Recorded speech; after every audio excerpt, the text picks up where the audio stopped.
ሰላም ጤና ይስጥልን ውድ የአሮማ ሚዲያ ቤተሰቦቻችን የሰዓቱን ዜናዎች እንደሚከተለው እናቀርባለን። አብራችሁን ቆዩ። ቻይና ሰው አልባ የትራንስፖርት አውሮፕላን በተሳካ ሁኔታ ሞከረች። ግሎባል ታይምስ እንደዘገበው የጭነት ማጓጓዣው ድሮን 1200 ኪሎ ግራም ጭነት መሸከም የሚችል ሲሆን 1500 ኪሎ ሜትር የበረራ ርቀት አለው። በኖርዌይ አንድ የጭነት መርከብ የአንድ ግለሰብ መኖሪያ ቤት ግቢ የአረንጓዴ ስፍራ ውስጥ በመግጨት ሲቆም የቤቱ ባለቤት ድብን ያለ ኃይለኛ እንቅልፍ ውስጥ ነበር። ጆሃን የተባለው የቤቱ ባለቤት ኃይለኛ እንቅልፍ ውስጥ ሳለ 135 ሜትር የሚረዝመውን የጭነት መርከብ ከእርሱ የግል መኖሪያ አረንጓዴ ስፍራ ጋር ነው የተጋጨው። ሆኖም አደጋው በደረሰ ሰዓት ያልነቃው የቤቱ ባለቤት አደጋውን ያዩ ጎረቤቶቹ የእሱን ደህንነት ለማረጋገጥ በሄዱበት ጊዜ ነበር ከእንቅልፉ የነቃው። ይህ ሰው እንደተናገረው ከሆነ በር መክፈት በማልፈልግበት ሰዓት ነበር የቤቱ መጥሪያ የጠራው። ወደ እንቅልፌ መመለስ ፈልጌ የነበረ ቢሆንም በተደጋጋሚ ሲጮህ ተነስቼ በሩን ከፈትኩት ብሏል። በር ላይ የማውቀው ሰው በአግራሞት እያየኝ መርከቡን አልተመለከትከውም ባለ ጊዜ ነው መስኮቴን ከፍቼ መርከቡን ያየሁት እንጂ አላየሁትም ነበር በማለት መልሷል። በእርግጥ መርከቡ በባህሩ ዳርቻ በሚገኘው አረንጓዴ ስፍራ ጥሶ ሲገባ የግለሰቡን ቤት ባለመንካቱ የግለሰቡን እድለኝነት አስቦለታል።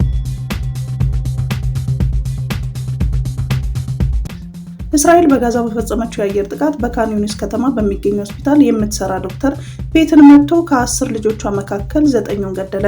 በሐማስ የሚመራው ጤና ሚኒስቴር ዳይሬክተር ያጋሩትና ቢቢሲ እውነተኛነቱን ባረጋገጠው ተንቀሳቃሽ ምስል ላይ ትንንሽ በእሳት የተቃጠሉ አስክሬኖችን በካን ዩኒስ ጥቃት ከደረሰው ፍርስራሽ ውስጥ ሲወጡ ያሳያል። የእስራኤል መከላከያ በካን ዩኒስ ከእስራኤል ወታደሮች አጠገብ በሚገኝ ቦታ ሲንቀሳቀሱ የታዩ በርካታ ተጠርጣሪዎችን መተናል ብለዋል። ወደ ሀገር ውስጥ በመግባት ላይ የምትገኘው ጣናነሽ መርከብ ለማሳለፍ ሲባል የኃይል አቅርቦት እንደሚቋረጥ የኢትዮጵያ ኤሌክትሪክ አገልግሎት አስታውቋል። የመርከቧ ከፍታ ከኤሌክትሪክ መሰረተ ልማት ስታንዳርድ በላይ በመሆኑ ዋና አስፋልት ተሻጋሪ መካከለኛና ዝቅተኛ መስመሮች አደጋ እንዳያደርሱና መርከቧን በሰላም ለማሳለፍ ሲባል ግንቦት 17 ቀን 2017 ዓ.ም ከጧቱ 12 ሰዓት ጀምሮ መርከቧን በተሸከመው ተሽከርካሪ ፍጥነትና የትራፊክ ፍሰት ለሚወስን ጊዜ በሰመራ፣ አሳይታ፣ ሎጊያ፣ ሚሌና ኤሊዮሃ አካባቢዎች የኃይል አቅርቦት ተቋርጦ ይቆያል። ስለሆነም በአካባቢ የምትገኙ ክቡራን ደንበኞች መርከቧ በሰላም አልፋ አገልግሎቱ እስኪመለስ ድረስ በትዕግስት እንድትጠብቁልን አገልግሎቱ አስታውቋል። ሰሜን ኮሪያ ባለፈው ሳምንት በሙከራ ላይ የነበረ የጦር መርከብ መፈንዳቱን ተከትሎ 3 ከፍተኛ ባለስልጣናትን አሰረች። የሀገሪቱ ማዕከላዊ ወታደራዊ ኮሚሽን እንዳስታወቀው ተጨማሪ ጉዳት ሳይደርስ አደጋውን እንደተከላከለ ነው። የፒዮንግ ያንግ ባለስልጣን 3ቱን ሰዎች በቁጥጥር ስር ካደረጉ በኋላ ተጨማሪ ምርመራ እያደረጉ መሆናቸውን ይፋ አድርገዋል። ባለስልጣኑ የአደጋውን መንስኤ ባይናገሩም 3ቱ ባለስልጣናት ተጠያቂ አድርገዋቸዋል ተብሏል። የሰሜን ኮሪያ መሪ ኪም ጆንግ ኡን በሰጡት መግለጫ ክስተቱን የወንጀል ድርጊት ፍጹም ግዴለሽነት የታየበትና ኃላፊነት የጎደለው ሲሉ ተችተውታል። ቦይንግ የኢትዮጵያና የኢንዶኔዥያ አየር መንገዶች ላይ ከደረሱት 737 ማክስ 8 የመከስከስ አደጋዎች ጋር በተያያዘ ከአሜሪካ መንግስት ጋር ያለመከሰስ ስምምነት ሊያደርግ መሆኑን የአሜሪካ የፍትህ መስሪያ ቤት አስታወቀ። በስምምነቱ መሰረት አውሮፕላን አምራቹ ቦይንግ በሚቀርብለት የማጭበርበር ወንጀል ክስ የሚነሳለት ይሆናል። ቦይንግ የፌዴሬሽን አቪዬሽን ባለስልጣናት የሚያካሂዱትን ምርመራ ማደናቀፉን አምኖ ለጥፋቱ $1.1 ቢሊዮን ቅጣት ለመክፈል ተስማምቷል። እንደ አውሮፓውያኑ አቆጣጠር በ2018 እና በ2019 የደረሱት 2 የአውሮፕላን መከስከሶች የ346 ሰዎች ህይወትን ቀጥፏል። መንግስት የሟቾችን ቤተሰቦች ማነጋገሩን ገልጾ በርካቶች ድጋፋቸውን ሰጥተዋል ወይንም በስምምነቱ ላይ ያላቸውን ተቃውሞ አላሰሙም ብሏል። የአውሮፓ ህብረት ከአሜሪካ ጋር ያለውን የንግድ ልውውጥ በመከባበር ላይ ያተኮረ እንዲሆን ጠየቀ።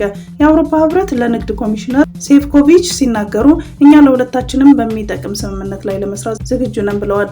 ጨምሮም የአውሮፓና የአሜሪካ ንግድ ልውውጥ ሚዛናዊ ባለመሆኑ በጋራ መግባባት እንጂ በማስፈራራት ሊመራ አይገባውም። አሜሪካ ለምትወስደው እርምጃ እኛም ራሳችንን ለመከላከል እርምጃ መውሰዳችን አይቀርም በማለት አስታውቀዋል። ኮሚሽነሩ ይህንን የተናገሩት ትናንት የአሜሪካ ፕሬዝዳንት ትራምፕ በአውሮፓ ህብረት ላይ የ50% ታሪፍ እንዲጣል ምክረ ሀሳብ ማቅረባቸውን ተከትሎ ነው። ይህ ውሳኔ ከሚቀጥለው ሳምንት አንስቶ ተግባራዊ እንደሚሆን ይጠበቃል። መረጃዎች እንደሚያሳዩት የአውሮፓ ህብረት ባለፈው ዓመት ብቻ ከ$600 ቢሊዮን በላይ የሚያወጣ ምርት ወደ አሜሪካ ልኳል። በአንጻሩም አሜሪካ ወደ አውሮፓ የላከችው ደግሞ $370 ቢሊዮን የሚሆን ምርት ነው። አንዳንድ የአውሮፓ መሪዎች የትራምፕ ውሳኔ ሁለቱንም እንደሚጎዳ እየተናገሩ ይገኛሉ። የአየርላንድ ጠቅላይ ሚኒስትር ዛሬ በሰጡት መግለጫ የተሻለ የሚሆነው ተደራድረን ብንስማማ ነው ያሉ ሲሆን የፈረንሳይ ንግድ ሚኒስትር በበኩላቸው እኛም የአጸፋ እርምጃ እንወስዳለን በማለት አስጠንቅቀዋል።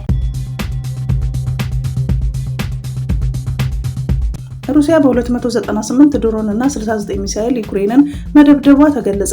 የዩክሬን ጦር ኃይል እንዳስታወቀው ሩሲያ ዛሬ በፈጸመችው ጥቃት ለሁለተኛ ተከታታይ ቀን ነው በዛሬው ዕለት ብቻ 298 ድሮን እና 69 ሚሳኤል መተኮሷን የገለጸው የጦር ኃይሉ በዚህ ቢያንስ 12 ሰዎች መገደላቸውን አስረድቷል።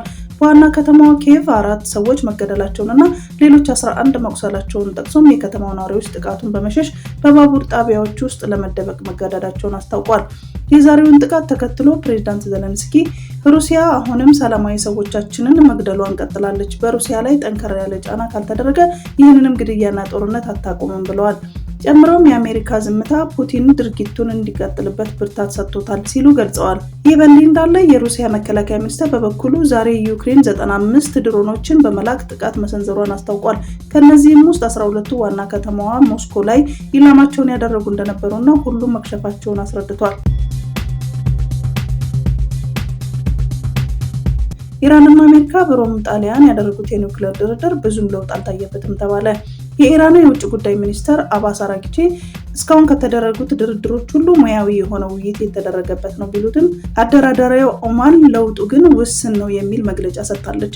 አምስተኛው ዙር ድርድር በጣሊያን ሲካሄድ አራቱን ዙር የመሩት በመካከለኛው ምስራቅ የዶናልድ ትራምፕ ልዩ መልእክተኛ ስቲቭ ዊትኮቭ እና የኢራኑ የውጭ ጉዳይ ሚኒስትር አባስ አራግቺ ተገኝተዋል። የኦማን አደራዳሪ ባድር አልቡሳኢድ በጣሊያን የኦማን ኤምባሲ የተደረገው ድርድር ጉዳዮችን የቋጭ እንዳልሆነ አስምረውበታል። በሚቀጥሉ ቀናት ልዩነቶችን እንደሚጠቡ ተስፋ የሰነቁት አልቡሳኢድ ችግሮችን ለመፍታት እንሰራለንም ብለዋል። ቀጣይ ዙር ድርድር እንደሚደረግ የተገለጸ ሲሆን በሁለቱ ወገኖች በኩል ያለው ቁርጠኝነት ለኒውክሌር መርሃ ግብሩ ንግግር በሰላም መጠናቀቅ ቁልፍ ሚና እንዳለው ተናግሯል።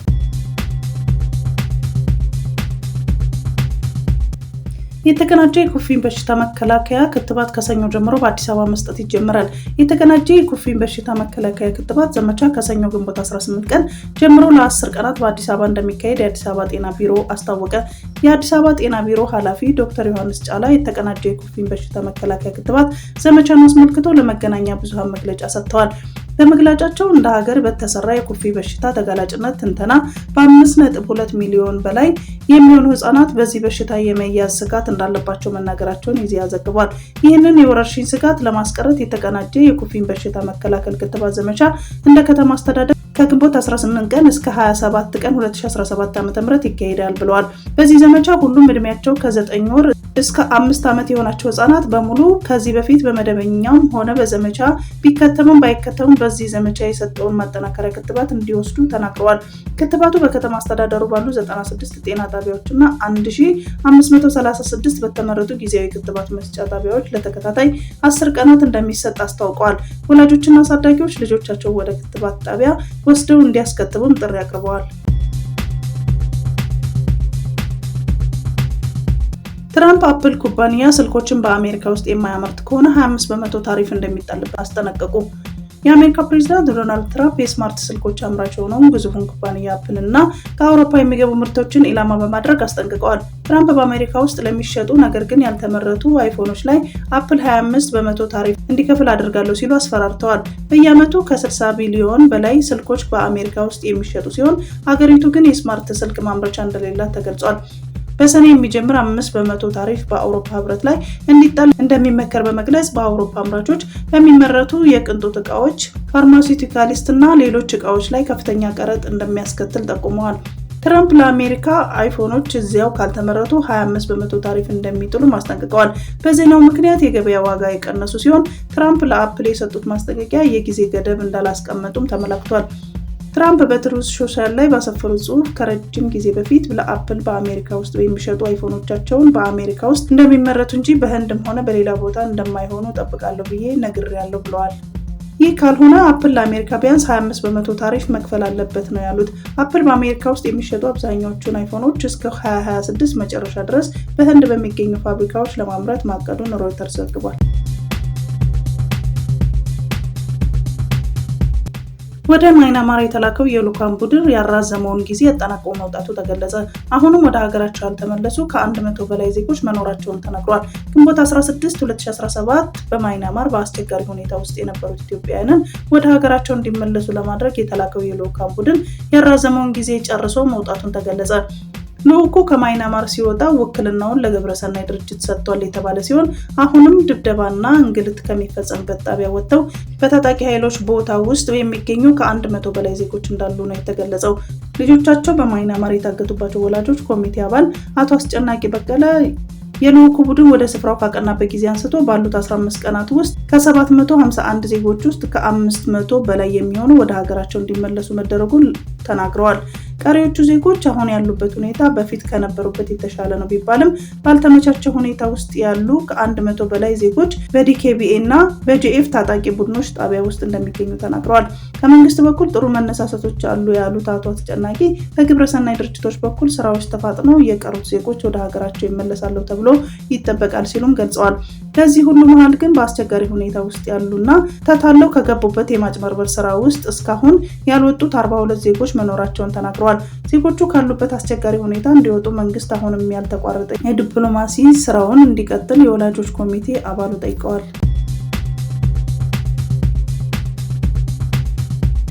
የዓለም አቀፉ የገንዘብ ድርጅት የስራ አመራር ቦርድ የኢትዮጵያን የ3.4 ቢሊዮን ዶላር ሶስተኛ ዙር የብድር ፕሮግራም አተገባበር ግምገማ ቀደም ሲል በተቀመጠው ጊዜ ውስጥ ያጸድቃል ተብሎ እንደሚጠበቅ የድርጅቱ ቃል አቀባይ መናገራቸውን ሮይተርስ ዋቢ አድርጎ ዋዜማ ዘግቧል። የድርጅቱ የስራ አስፈጻሚ ቦርድ የግምገማ ሰነዱን ለማጽደቅ ቀጠሮ የያዘ በቀጣይ ሰኔ ወር ነው። ቦርዱ ግምገማውን ካጸደቀ ድርጅቱ ከብድሩ 265 ሚሊዮን ዶላሩ ለሀገሪቱ እንዲለቅ ያስችለዋል።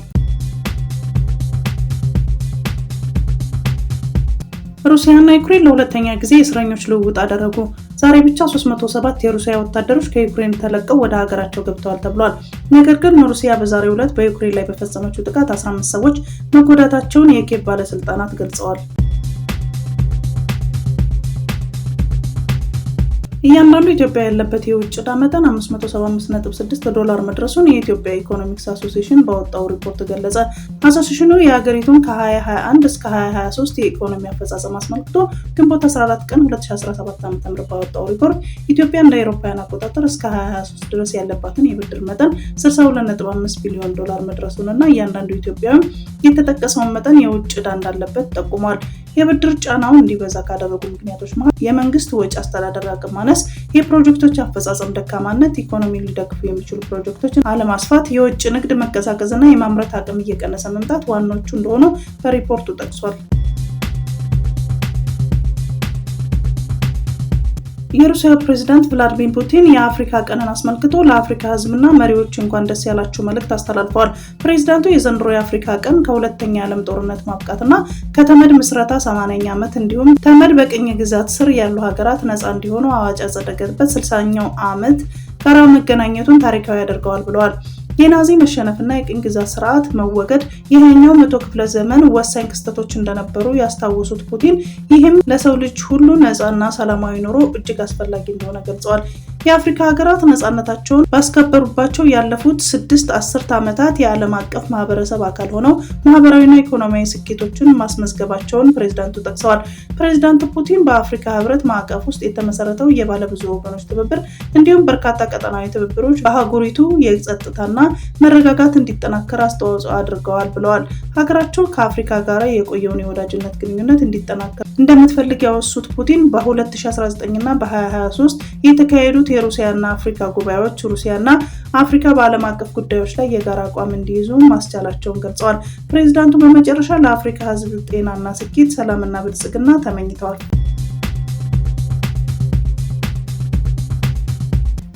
ጉግል በአፍሪካ ንግድን ማሳደግ የሚያስችል የአርቲፊሻል ኢንተለጀንስ መተግበሪያ ይፋ አደረገ። ኤአይ ማክስ የተሰኘው መተግበሪያው ትናንሽ የአፍሪካ ንግዶችን ለማስተዋወቅ አቅም ይፈጥራል ተብሏል። ጉግል ጄሚናይን ጨምሮ በተለያዩ የኤአይ ሞዴሎች ላይ የሚሰራው መተግበሪያዎችን የንግድ ተቋም ፍለጋ ውጤቶች ውስጥ ያላቸውን እይታ እንዲጨምር ዲግዋች በድህረ ገጹ አስነብቧል። መተግበሪያው በተጠቃሚዎች የሚፈልጉ ቃላትን በቀላሉ በማስመሰል እና አሁናዊ የሆኑ የጽሁፍ ማስታወቂያዎችን በማዘጋጀት ስማርት የሆነ የማስታወቂያ ዘዴዎችን ይጠቅማል። በዚህ ኤአይ ማክስ ለአነስተኛና መካከለኛ ኢንተርፕራይዞች ወሳኝ ድጋፍ በመስጠት የአፍሪካን ዲጂታል ትራንስፎርሜሽን ያግዛል ተብሏል። መተግበሪያው የስራ ፈጣሪዎች ከፍላጎታቸው ጋር የሚጣጣምና ከጊዜ ወደ ጊዜ ፉክክር ባለው የዲጂታል ገበያ ውስጥ ያላቸውን ተወዳዳሪነት የሚያሻሽል መሆኑ ተገልጿል። የሳውዲ አረቢያ በጎ ፈቃደኞች ቡድን በኢትዮጵያ ነጻ የልብ ቀዶ ሕክምና መስጠት ጀመረ። ከሳውዲ አረቢያ የመጣው የኪንግ ሳልማን የሰብአዊ እርዳታ ድርጅት በኢትዮጵያ ነጻ የልብ ቀዶ ሕክምናና የኢንተርቬንሽንና ካርዲዮሎጂ አገልግሎት ለመስጠት 29 የቀዶ ሕክምና ባለሙያዎችን ካካተተ ልዑካን ቡድን ጋር በመሆን አዲስ አበባ በሚገኘው የኢትዮጵያ ልብ ሕክምና ማዕከል ከዛሬ ግንቦት 16 2017 ዓ.ም ጀምሮ ለአንድ ሳምንት የሚቆይ የበጎ ፈቃድ አገልግሎት መስጠት ተጀምሯል። በማዕከሉ መስጠት የጀመረው ይህ የነጻ ሕክምና አገልግሎት ከልብ ህመም ጋር ተያይዞ የሚሰቃዩ ህሙማንን ለማከም ያቀደ ሲሆን አገልግሎቱ በዋነኝነት በልብ ህመም ታማሚ ህጻናት ላይ የሚያተኩር ይሆናል። በኢትዮጵያ የልብ ማዕከል በተካሄደው የአገልግሎት ማስጀመሪያ ስነ ስርዓት የተገኘው የጤና ሚኒስትር ዶክተር መቅደስ ዳባ የኪንግ ሳልማን የሰብአዊ እርዳታ ድርጅት ላደረገው ድጋፍ ልባዊ ምስጋናቸውን በመግለጽ ይህ ተነሳሽነት በሁለቱ ሀገሮች መካከል ያለውን የትብብርና የአብሮነት መንፈስ የሚያሳይ ከመሆኑም ባሻገር በኢትዮጵያ የልብ ህሙማንን የማከም አቅማችንንም ለማሳደግ የሚያግዝ ነው ብለዋል። በኢትዮጵያ የሳውዲ አረቢያ አምባሳደር ዶክተር ፉሃድ አልሁመይዳኒም የኪንግ ሳልማንን የሰብአዊ እርዳታ ድርጅት ለተሟላ የልብ ሕክምና አገልግሎት ተጠቃሚ የሆኑ የልብ ሕክምና ቁሳቁሶችና የሕክምና ግብአቶችን ለልብ ማዕከሉ መለገሳቸውን ገልጸዋል። የበጎ ፈቃድ ሕክምና ፕሮጀክቱ በቀዶ ሕክምና የሚታከሙ ህሙማንን የጤና ውጤቶችን ከማሻሻል ባለፈ ኢትዮጵያን የሕክምና ባለሙያዎችን በማሰልጠንና እውቀትን በማጋራት በኢትዮጵያ የረጅም ጊዜ የልብ ሕክምና እድገት ላይ አስተዋጽኦ የሚያደርግ ይሆናል። ከፕሮግራሙ ባሻገር በኢትዮጵያ የልብ ማዕከል እየተሰጠ የሚገኘውን አገልግሎት ጉብኝትም ተደርጓል።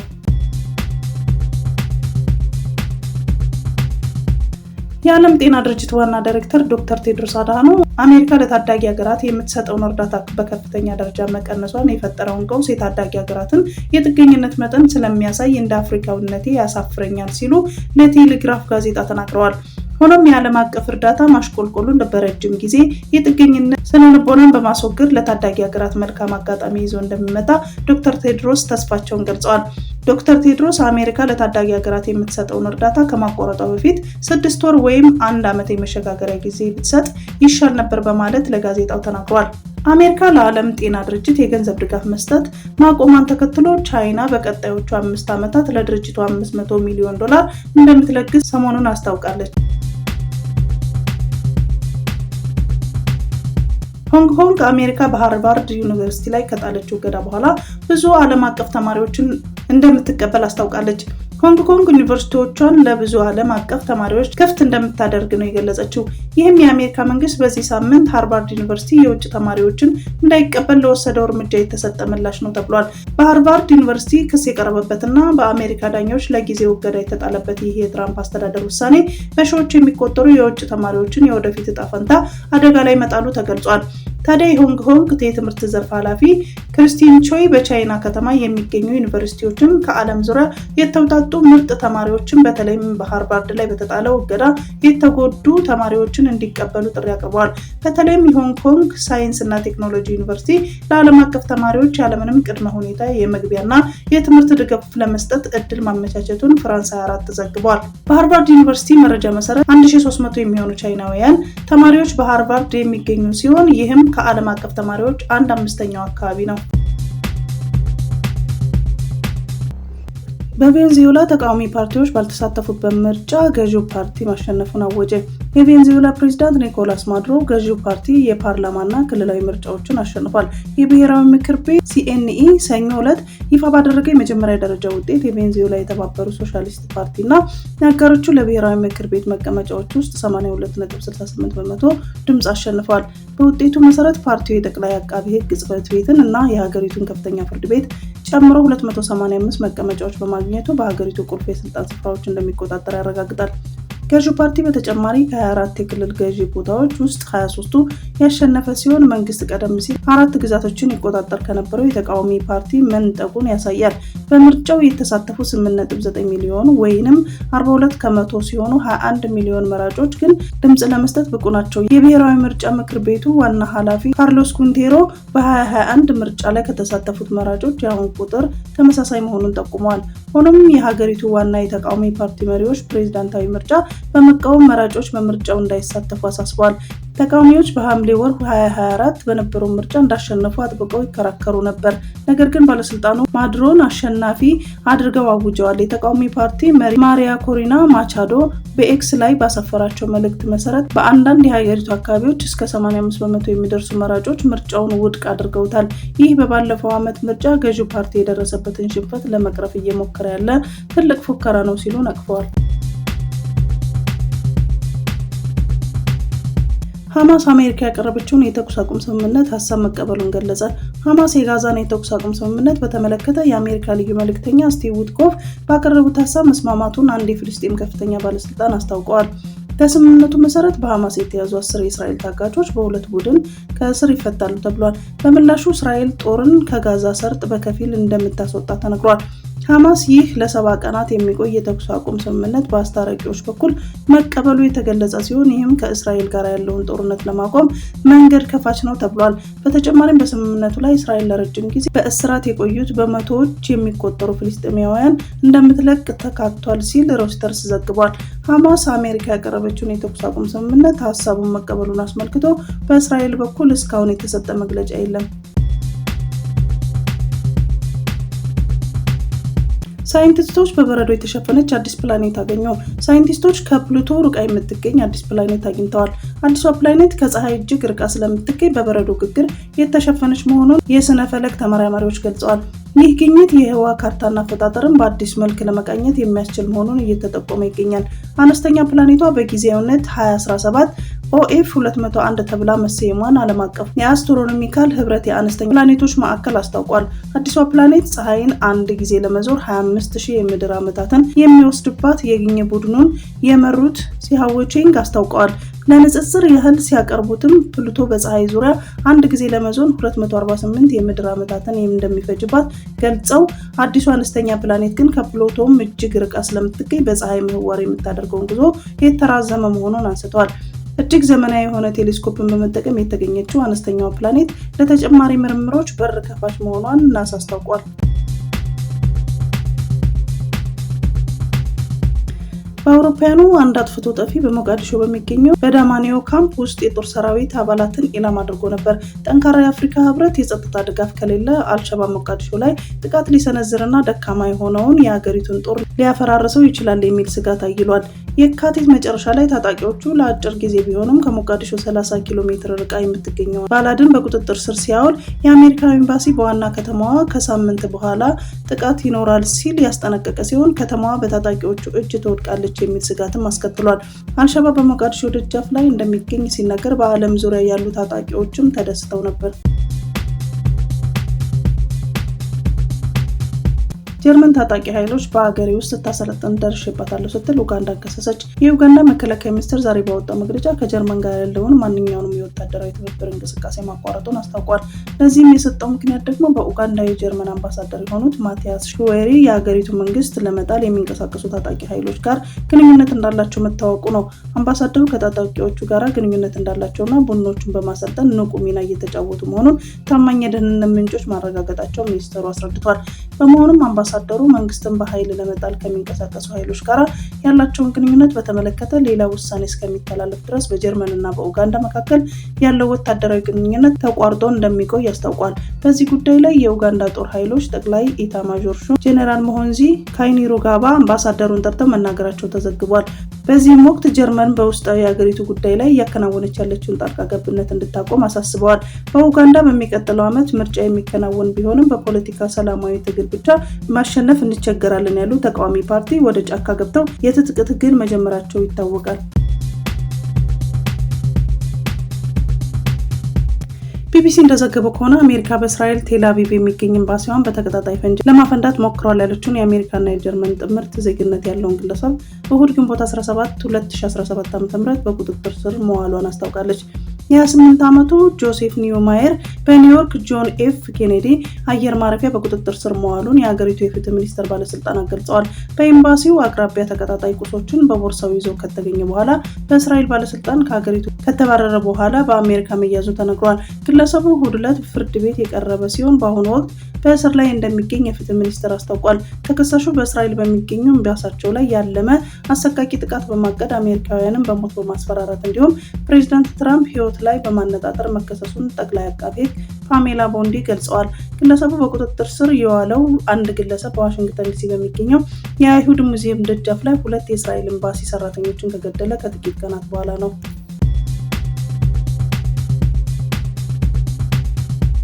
ሚኒስትሮቹ የተጋጩት በጋዛ እየተካሄደ ባለው ጦርነት ምክንያት የመከላከያ ሰራዊት ከተመደበለት በጀት በላይ ተጠቅሟል በሚል ነው። የእስራኤል መከላከያ ሚኒስቴር በጋዛ ጦርነት ምክንያት የተመደበለትን በጀት ከልክ በላይ በማውጣቱ ከገንዘብ ሚኒስቴር ጋር ከፍተኛ ግጭት ውስጥ መግባታቸውን የሀገሪቱ መገናኛ ብዙሃን ዘግቧል። ይህ የተፈጠረው በዝግ የጸጥታ ካቢኔ ስብሰባ የመከላከያ ሚኒስቴር በዓመቱ የተመደበለት ወጪ ከታቀደው ከ4.17 ቢሊዮን ዶላር በላይ ብልጫ እንዳለው ለመንግስት ባሳወቀበት ወቅት ነው። የፋይናንስ ሚኒስቴር እንደገለጸው በጋዛ ግጭቱ እስከቀጠለ ድረስ የበጀት ክፍተቱ በዓመቱ መጨረሻ ላይ ወደ 7 ቢሊዮን ዶላር ሊጠጋ እንደሚችል ካን ዘግቧል። በገንዘብ ሚኒስተሩ ባዛር ሲሞትሪች እና በመከላከያ ሚኒስቴር ዋና ዳይሬክተር መካከል ውጥረት ስለመንገሱ ተነግሯል። ክርክሩ የፋይናንስ አስተዳደርን በሚመለከት የጋራ ውንጀላ ላይ ያተኮረ ነው ሲል ቲአርቲ ግሎባል ዘግቧል።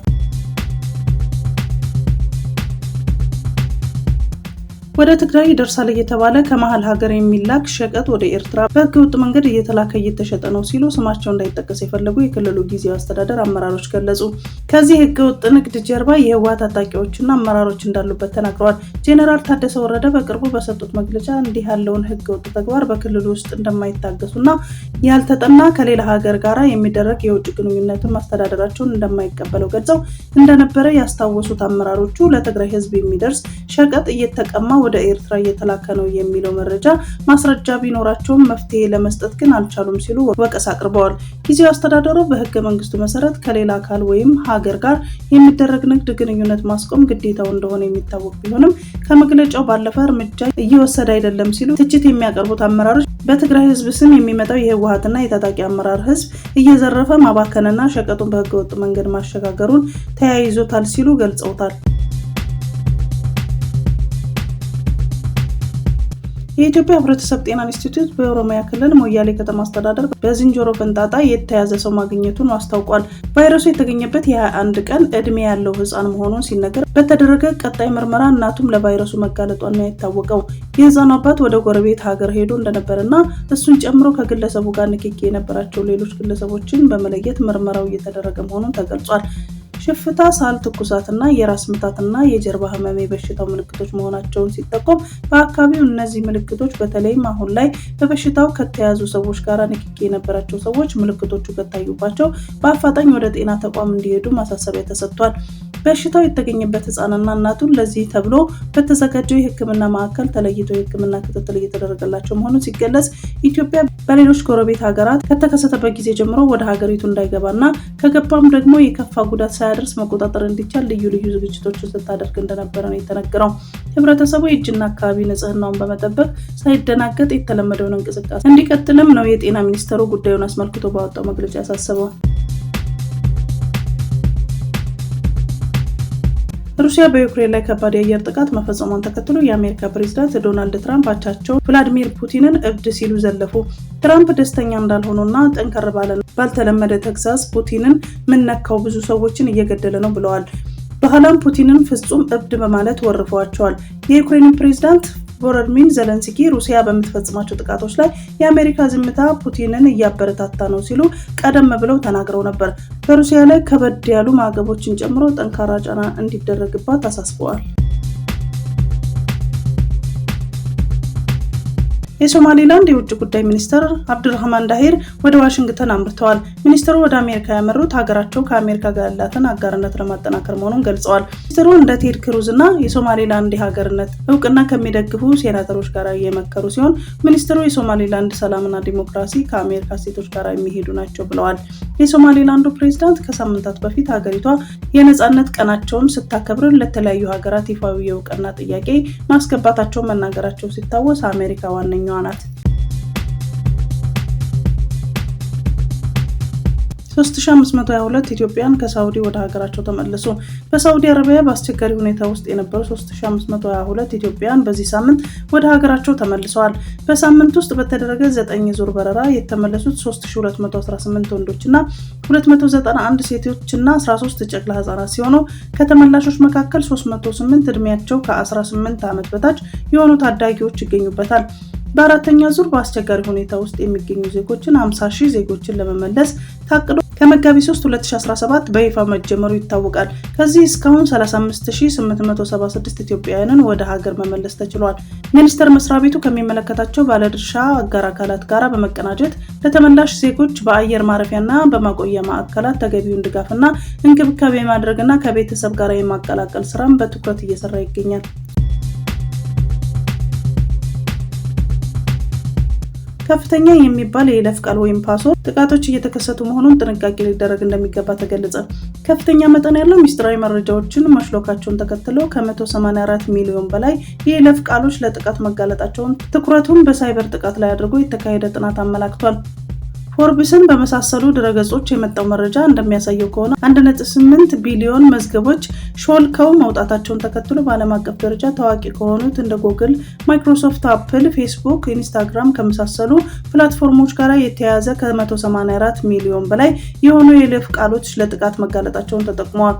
የመረጃ ጥቃት መድረሱን መነሻ በማድረግ በተላለፈው መልእክት 1.8 ቢሊዮን መዝገቦች መሽሎካቸው በመታወቅ ተጠቃሚዎች ሊከሰቱ ከሚችሉ ጥቃቶች ጥንቃቄ ሊያደርጉ ይገባል ተብሏል። በተጠቀሱት ፕላትፎርሞች ተጠቃሚ የሆነው የማህበረሰብ ክፍሎች የሚጠቀሟቸውን የይለፍ ቃሎች በመቀየር ጠንካራ የይለፍ ቃል መጠቀም እንደሚኖርባቸው የጠቆመው ጥናቱ ለተለያዩ አካውንቶች ተመሳሳይ የይለፍ ቃል መጠቀም ተገቢ እንዳልሆነ ሞክረዋል። ጥናቱ አጠራጣሪ ሊንኮችን ወይም ኢሜሎችን ከመክፈት መቆጠብ እንደሚገባም አሳስቧል።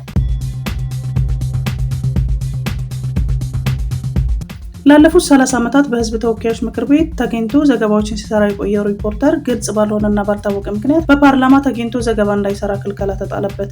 የፌዴራል ህገ መንግስት መጽደቁንና የመጀመሪያውን ሀገራዊ ምርጫ መካሄዱን ተከትሎ በ1988 ዓ.ም ጀምሮ የሪፖርተር ዘጋቢዎች በፓርላማው እየተገኙ ላለፉት 30 ዓመታት ዘገባዎችን ሲሰሩ የቆዩ ቢሆንም ከሚያዝያ 6 ቀን 2017 ዓ.ም ጀምሮ ምንም አይነት ምክንያት ሳይኖር ወይንም በፓርላማው በይፋ ሳይገለጽ ከበር ላይ በጥበቃ ሰራተኞች ሪፖርተር እንዳይገባ ተብሏል በማለት እንዳይገቡ ተከልክለዋል።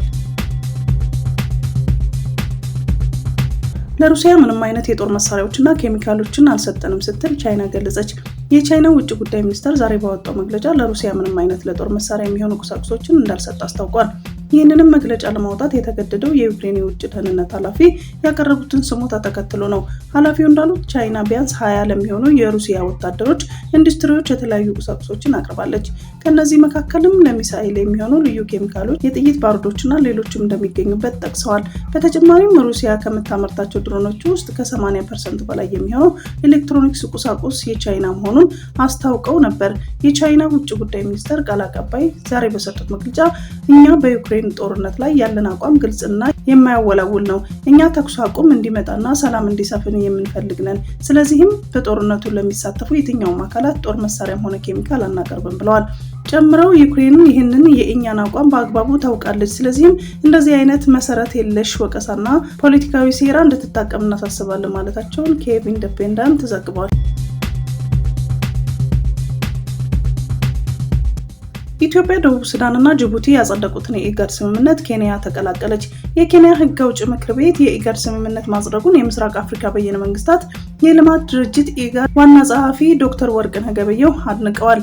የኢጋድ ስምምነቱ በሀገሪቱ ምክር ቤት መጽደቁን ድንበር ዘለል ተግዳሮቶችን በመከላከል ዘላቂ ሰላምና ብልጽግናን ለማረጋገጥ ቀጠናዊ ትብብር ለማጠናከር ያግዛል ብለዋል። የቀጠናው ሀገራት በጋራ ጉዳይ መስራት ቁርጠኝነታቸውን የሚገልጹበት የኢጋድ ስምምነት ከዚህ ቀደም በኢትዮ፣ በጅቡቲና በደቡብ ሱዳን ሕግ አውጪ አካላት መጽደቁ ይታወሳል። በሀገሪቱ መካከል ሰላማዊ ግንኙነትን ማረጋገጥ፣ ጤናማ ጉርብትና መፍጠር፣ በጎረቤት ሀገራት ጉዳይ ጣልቃ አለመግባት፣ በሀገራቱ መካከልም ሆነ በሀገራቱ ውስጥ በሚፈጠሩ አለመግባባቶችን ሰላማዊ መንገድ መፍታት፣ ቀጠናዊ ሰላምን መረጋጋት እንዲሁም ደህንነትን ማረጋገጥ የኢጋድ ስምምነት ዋነኛ ዓላማዎች ናቸው። በጉግል ኩባንያ የበለጸገው ጉግል ቢም የቪዲዮ ጥሪ መተግበሪያ በአርቲፊሻል ኢንተለጀንስ ቴክኖሎጂ ታግዞ የሚሰራ ነው። መተግበሪያው ከተለያየ ቦታ ሆነው የቪዲዮ ጥሪ ለሚያደርጉ አካላት በአካል የመገናኘት ያህል ስሜት የሚፈጥር መሆኑን ኩባንያው አስታውቋል። ይህም ከዚህ ቀደም ባለ 2 ዳይሜንሽን የሆነ ቪዲዮ ጥሪ አገልግሎት ከሚሰጡ መተግበሪያዎች የተሻለ ተመራጭ አድርጓል። የቪዲዮ ጥሪ የሚያደርጉ አካላት የተለያየ ቋንቋ ተናጋሪዎች ከሆኑ በራሳቸው ድምጽ ወደሚፈልጉት የቋንቋ አማራጭ አሁናዊ ትርጉም ማግኘትም ይችላሉ። የትርጉሙ ስራዎች በጄሚኒ AI ሞዴል አማካኝነት የሚቀርቡ ይሆናል። ለእውነታው የቀረበ የቪዲዮ ተግባቦት ስርዓት ለተጠቃሚዎች ለማቅረብ ጉግል ከኤችፒ ኩባንያ ጋር በጋራ እየሰራ መሆኑን ተመላክቷል። ታዋቂው የኮምፒውተር አምራች ኤችፒ ጉግል ቢም ስርዓትን መጠቀም የሚያስችሉ ልዩ ኮምፒውተሮችን የማምረት ስራዎችን በመስራት ላይ ይገኛል። ቀሪ ስራዎችን አጠናቅቀው ስርዓቱን በቅርቡ ለገበያ እንደሚያቀርብ ጉግል ኩባንያ አስታውቋል። የኡጋንዳ ክስ የማይረባና ማስረጃ የሌለው ነው ሲል የጀርመን የውጭ ጉዳይ መስሪያ ቤት ገለጸ። የኡጋንዳ መንግስት የጀርመን አምባሳደር ከታጣቂ ኃይሎች ጋር ግንኙነት እንዳደረጉ ገልጾ ከጀርመን ጋር ያለው ወታደራዊ ስምምነት ማቋረጡን ማስታወቁ ይታወሳል። የጀርመን የውጭ ጉዳይ ቃል አቀባይ ዛሬ ለዚህ መልስ የሰጡ ሲሆን የኡጋንዳ ክስ አጣጥለውታል። የማይረባና ማስረጃ የሌለው በማለት የገለጹት ቃል አቀባዩ ተጨማሪ ማብራሪያም አልሰጡም። ይህ በእንዲህ እንዳለ የኡጋንዳ ጦር ኃይሎች ኤታማዦር ሹም ሙሃዚ ኪኒሩግባ ዛሬ በሰጡት መግለጫ የጦር ኃይላቸው ከአምባሳደሩ ጋር የፈጠረው ችግር የግል መሆኑን ገልጸዋል። ሲናገሩም ይህ ችግር ግላዊ ነው፣ አምባሳደሩ በምንም አይነት ለኡጋንዳ የሚመጥኑ አይደሉም፣ ይህ ችግር ከጀርመን መንግስት ጋር የሚያገናኘው የለም ማለታቸውን ሮይተርስ ዘግቧል። ኒጀር በነዳጅ ፕሮጀክቶች ላይ የሚሰሩ የቻይና ሰራተኞችን ሀገሪቱን ለቀው እንዲወጡ ጠይቃለች። ልክ እንደሌሎቹ የምዕራብ አፍሪካ ሀገራት በወታደራዊ መንግስት የምትመራው ኒጀር በተፈጥሮ ሀብቷ ላይ ከፍተኛ ቁጥጥር ለማድረግና የሀገር ውስጥ የስራ ዕድልን ለመፍጠር በብድርና በእርዳታ ስም ለዘመናት የሀገሪቱ ማዕድናት በገፍ ስትጠቀም የኖረችው ቻይና ከዚህ በኋላ ያንቺን እገዛ ልሻም በራሴ ዜጎች መስራት እችላለሁ ማለቷን ሮይተርስ ዘግቧል። የነዳጅ ሚኒስተር ሳሃቢ ኦማሩ ለቻይና ናሽናል ፔትሮሊየም ኮርፖሬሽን እና በማጣሪያው በኒጀር ውስጥ ከ4 ዓመታት በላይ ሲሰሩ የቆዩትን የውጭ ሀገር ዜጎች ውል እንዲቋረጥ ጠይቀዋል። በዚያን ደብዳቤ ላይ ኦማሩ በተጨማሪም የአካባቢውን ባህል እያጠፉና ሀብት ያላግባብ እየዘረፉ ነው ሲሉ ከሰዋል። በመጋቢት ወር በውጭ ሀገር ነዋሪዎች ሰራተኞችና ዝቅተኛ ክፍያ በሚከፈላቸው የሀገር ውስጥ ሰራተኞች መካከል ባለው ልዩነት በተፈጠረ አለመግባባትና በኒጀር ዜጎች ጉልበት ብዝበዛ ተፈጽሟል ስትል 3 የቻይና የነዳጅ ዘይት ስራ አስፈጻሚዎችን ያባረረችው ኒጀር አሁንም ከጥቂት አስፈላጊ ባለሙያዎች ውጭ በሀገሪቱ የሚገኙ ቻይናውያን ከሀገሪቱ በአስቸኳይ እንዲወጡ አስጠንቅቃለች። ይህ እርምጃ የሁለትዮሽ ግንኙነቱን የበለጠ ሊያበላሽ ይችላል ቢባልም ኒጀር በውሳኔዋ መጽናቷን ነው የገለጸችው።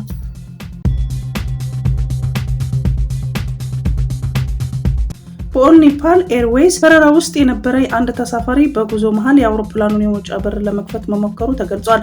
በረራው ከቶኪዮ ሃኔዳ አውሮፕላን ማረፊያ በሰላም ተነስቶ በጉዞ ላይ ባለበት ወቅት ነበር ይህ ግለሰብ የአውሮፕላኑን በር ለመክፈት ግብግብ ውስጥ የገባው። ታዲያ በዚህ ምክንያት ከቶኪዮ ተነስቶ መዳረሻውን ሂውስተን ለማድረግ ያለመው አውሮፕላን በሲያትል አየር መንገድ ሊያርፍ ግድ ብሎታል። በሁኔታው የተደናገጡ የበረራው ሰራተኞችና ተሳፋሪዎችም ግለሰቡን የህግ አስከባሪዎች ከመድረሳቸው በፊት ማስቆም ችለዋል። የሲያትል ወደብ ፖሊስ ተሳፋሪ የውጭ በሮችን በበረራ መሃል ለመክፈት መሞከር እንደነበረ ማረጋገጡን ኤንቢሲ ኒውስ ዘግቧል። እናም በኋላ ላይ ባለስልጣን ተሳፋሪውን የህክምና ችግር እንዳለበት ወስነው በአቅራቢያ ወደሚገኝ ሆስፒታል ወስደውታል። አውሮፕላኑም ግለሰቡን አውርዶ ጉዞውን በመቀጠል ወደ መዳረሻው ሂውስተን በሰላም አርፏል። የሃይማኖት ተቋማት የድምጽ ብክለት ችግሮችን ህግና ስርዓትን በተከተለ መልኩ ማስተካከል እንደሚጠበቅባቸው ተገለጸ። በአዲስ አበባ ከተማ ሰላምና ጸጥታ ቢሮ የመንግስትና ሃይማኖት ተቋማት ግንኙነት ትብብር በሚል መሪ ሀሳብ ውይይት ተካሂዷል። የአዲስ አበባ ከተማና ሰላም ጸጥታ አስተዳደር ምክትል ቢሮ ኃላፊ አቶ ተስፋዬ ጫኔ እንደገለጹት በሰላም ግንባታ ሂደት ውስጥ የሃይማኖት ተቋማት ሚና ትልቅ ነው። መንግስትና ሃይማኖት የሚለያያቸው ነገሮች ቢኖሩም ተመጋጋቢ መሆናቸውን ጠቅሰው ለዜጎች ጥቅም ሲባል በጋራ ሊሰሩ እንደሚገባ አስገንዝበዋል። ለአዲስ አበባ ከተማ ሰላም መረጋገጥ የሃይማኖት ተቋማት ያላቸውን አስተዋጽኦ ከፍተኛ መሆኑንም አቶ ተስፋዬ ገልጸዋል። መንግስትና ሃይማኖት ዜጋን በስነ ምግባርና ሞራል ለመቅረጽ አብረው እንደሚሰሩ ጠቅሰው በሀገር ሰላምና አብሮነት በልማትና የሀገር ህግ በማክበር በጋራ እንደሚሰሩ ጠቁመዋል።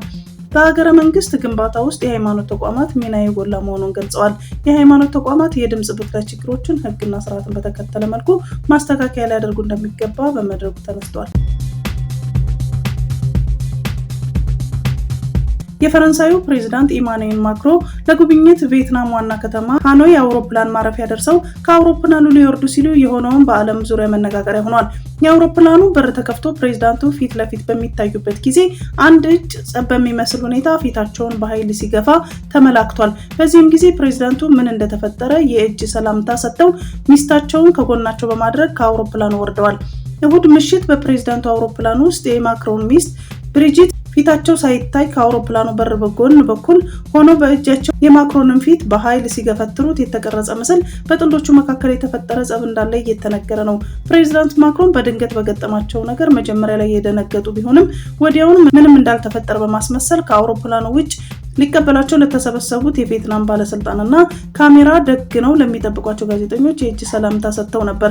ነገር ግን ምስሉን ከተሰራጨ በኋላ ማክሮን በሚስታቸው ሲመናጨቁና ሲገፈተሩ በደህንነት በህዝብ ፊት መታየታቸውን በመጥቀስ ለጥንዶቹ መካከል የተፈጠረውን ጠንከር ያለ ችግር ሳይኖር አይቀርም ተብሏል። የፈረንሳይ መገናኛ ብዙሃን የፕሬዝዳንቱ ቤተ መንግስት ኤሊሴ ምንጮችን ጠቅሰው እንደዘገቡት ክስተቱ ፕሬዝዳንቱና ባለቤታቸው መካከል የመቀላለድ ሁኔታ ነው ሲሉ ማክሮን በበኩላቸው እየተቀላለዱ ሳለ መታየታቸውን በመግለጽ አስተባብለዋል።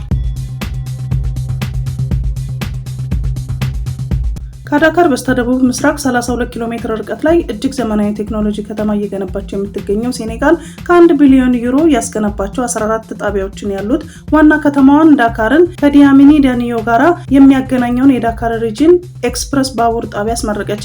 ይህ በቀን ወደ 115,000 የሚጠጉ መንገደኞችን አገልግሎት መስጠት የሚችል ጣቢያ በ45 ደቂቃ ውስጥ ዋና ከተማዋን ዳካርን ከብሌዝ ዲያግ ዓለም አቀፍ አየር ማረፊያ ጋር የሚያገናኘውን እጅግ ዘመናዊ ባቡር የትራንስፖርት ስርዓት በ14 ጣቢያዎች እንዳሉትም ተነግሯል።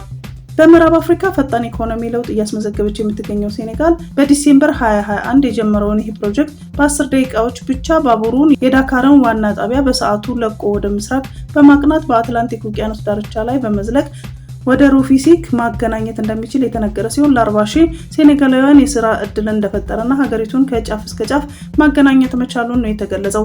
ሀገሪቱ አዲስ ዘመናዊ የእግር ኳስ ስታዲየም፣ ዓለም አቀፍ አውሮፕላን ማረፊያ፣ በርካታ የነፋስና የፀሐይ ኤሌክትሪክ ማመንጫዎችን ለ8 ሚሊዮን ወጣቶች የስራ እድል የሚፈጥሩ ፕሮጀክቶችን እየሰራችና በዳካርና በዲያሚኒ ያዲዮ መካከል የኬብል መኪና ትራንስፖርት ፕሮጀክቶችን እየገነባች እንደሆነ የገለጸው አፍሪካ ቢዝነስ ነው። የኢትዮጵያ አየር መንገድ በ9 ወራት ውስጥ $5.6 ሚሊዮን ገቢ ማግኘቱን የኢትዮጵያ አየር መንገድ ግሩፕ ዋና ስራ አስፈጻሚ አቶ መስፍን ጣሰው ለኢቢሲ አስታውቀዋል። ገቢው ካለፈው ዓመት ጋር ሲነጻጸር የ8% እድገት ማሳየቱንም አንስተዋል። በ9 ወራት የአየር መንገዱ 14.5 ሚሊዮን መንገደኞች ማጓጓዙን ጠቅሰው ከባለፈው ዓመት ጋር ሲነጻጸር 13% እድገቱን ማሳየቱን ነው የገለጹት። አየር መንገዱ በ2017 በጀት ዓመት በመጀመሪያዎቹ 9 ወራት ውስጥ የበረራ አድማሱን ለማስፋፋት በያዘው እቅድ መሰረት 4 አዳዲስ መረጃዎችን በመክፈት የዓለም አቀፍ የበረራ መስመሮችን አሳድጓል ብሏል። በተጨማሪም 10 አዳዲስ አውሮፕላኖችን ከአምራቾች ተረክቦ ወደ ስራ ማስገባቱን ነው የገለጹት። በልዩ ሁኔታ ኤርባስ A350-1000 የሚባለውን አውሮፕላን ለመጀመሪያ ጊዜ በአፍሪካ ምድር ማስገባት መቻሉን ገልጸው አየር መንገዱ የድርጅቱን ቀጣይ እድገት የሚደግፉ መሰረተ ልማቶችን ሲያከናውኑ መቆየቱን ተናግሯል።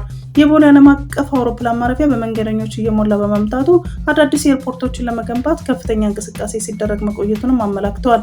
የኢትዮጵያ አየር መንገድ ራዕይ 2035 በሚል የረጅም ጊዜ የእድገት እቅድ ወጥኖ ሰፋፊ ስራዎችን እያከናወነ መሆኑንም ዋና ስራ አስፈጻሚ ገልጸዋል። በሩሲያ የካሜሩን አምባሳደር መሐማት ፋባሳሌ በሩሲያ የውጭ ጉዳይ ሚኒስቴር የአፍሪካ ቀን ፕሮግራም ላይ ባደረጉት ንግግር የአፍሪካ ሀገራት በጸጥታው ዘርፍ የሩሲያ ውለት አለባቸው ማለታቸውን ስፑትኒክ ዘግቧል። አምባሳደሩ አክለውም ሩሲያ የአፍሪካ ቀንን የምታከብረው ብቸኛው የበለጸገችው ሀገር እንደሆነችና ይህም በሩሲያና በአፍሪካ መካከል ያለውን አጋርነት ልዩ እንደሚያደርገው ጠቁመዋል።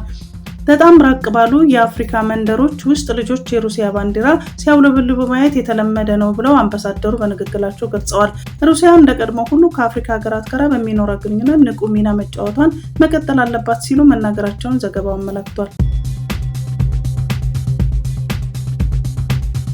የቀድሞውን የብሪታንያ ጠቅላይ ሚኒስትር ዊንስተን ቸርችልን ፎቶግራፍ የሰረቀው ግለሰብ በ2 ዓመት እስር ተቀጥቷል። ጀፍሪ ውድ የተባለው ካናዳዊ ከፈረንጆች 21 እስከ 22 ድረስ ባለው ጊዜ ውስጥ በኦታዋ ቻትዌ ሎሪዮር ሆቴል ውስጥ በሚገኘውና የሚያገኘውንና የሚያገሳውን አንበሳ የሚል ስያሜ የሰጠውን ፎቶግራፍ ዋናውን ምስል በመስረቅ ነው ቅጣቱ የተላለፈበት።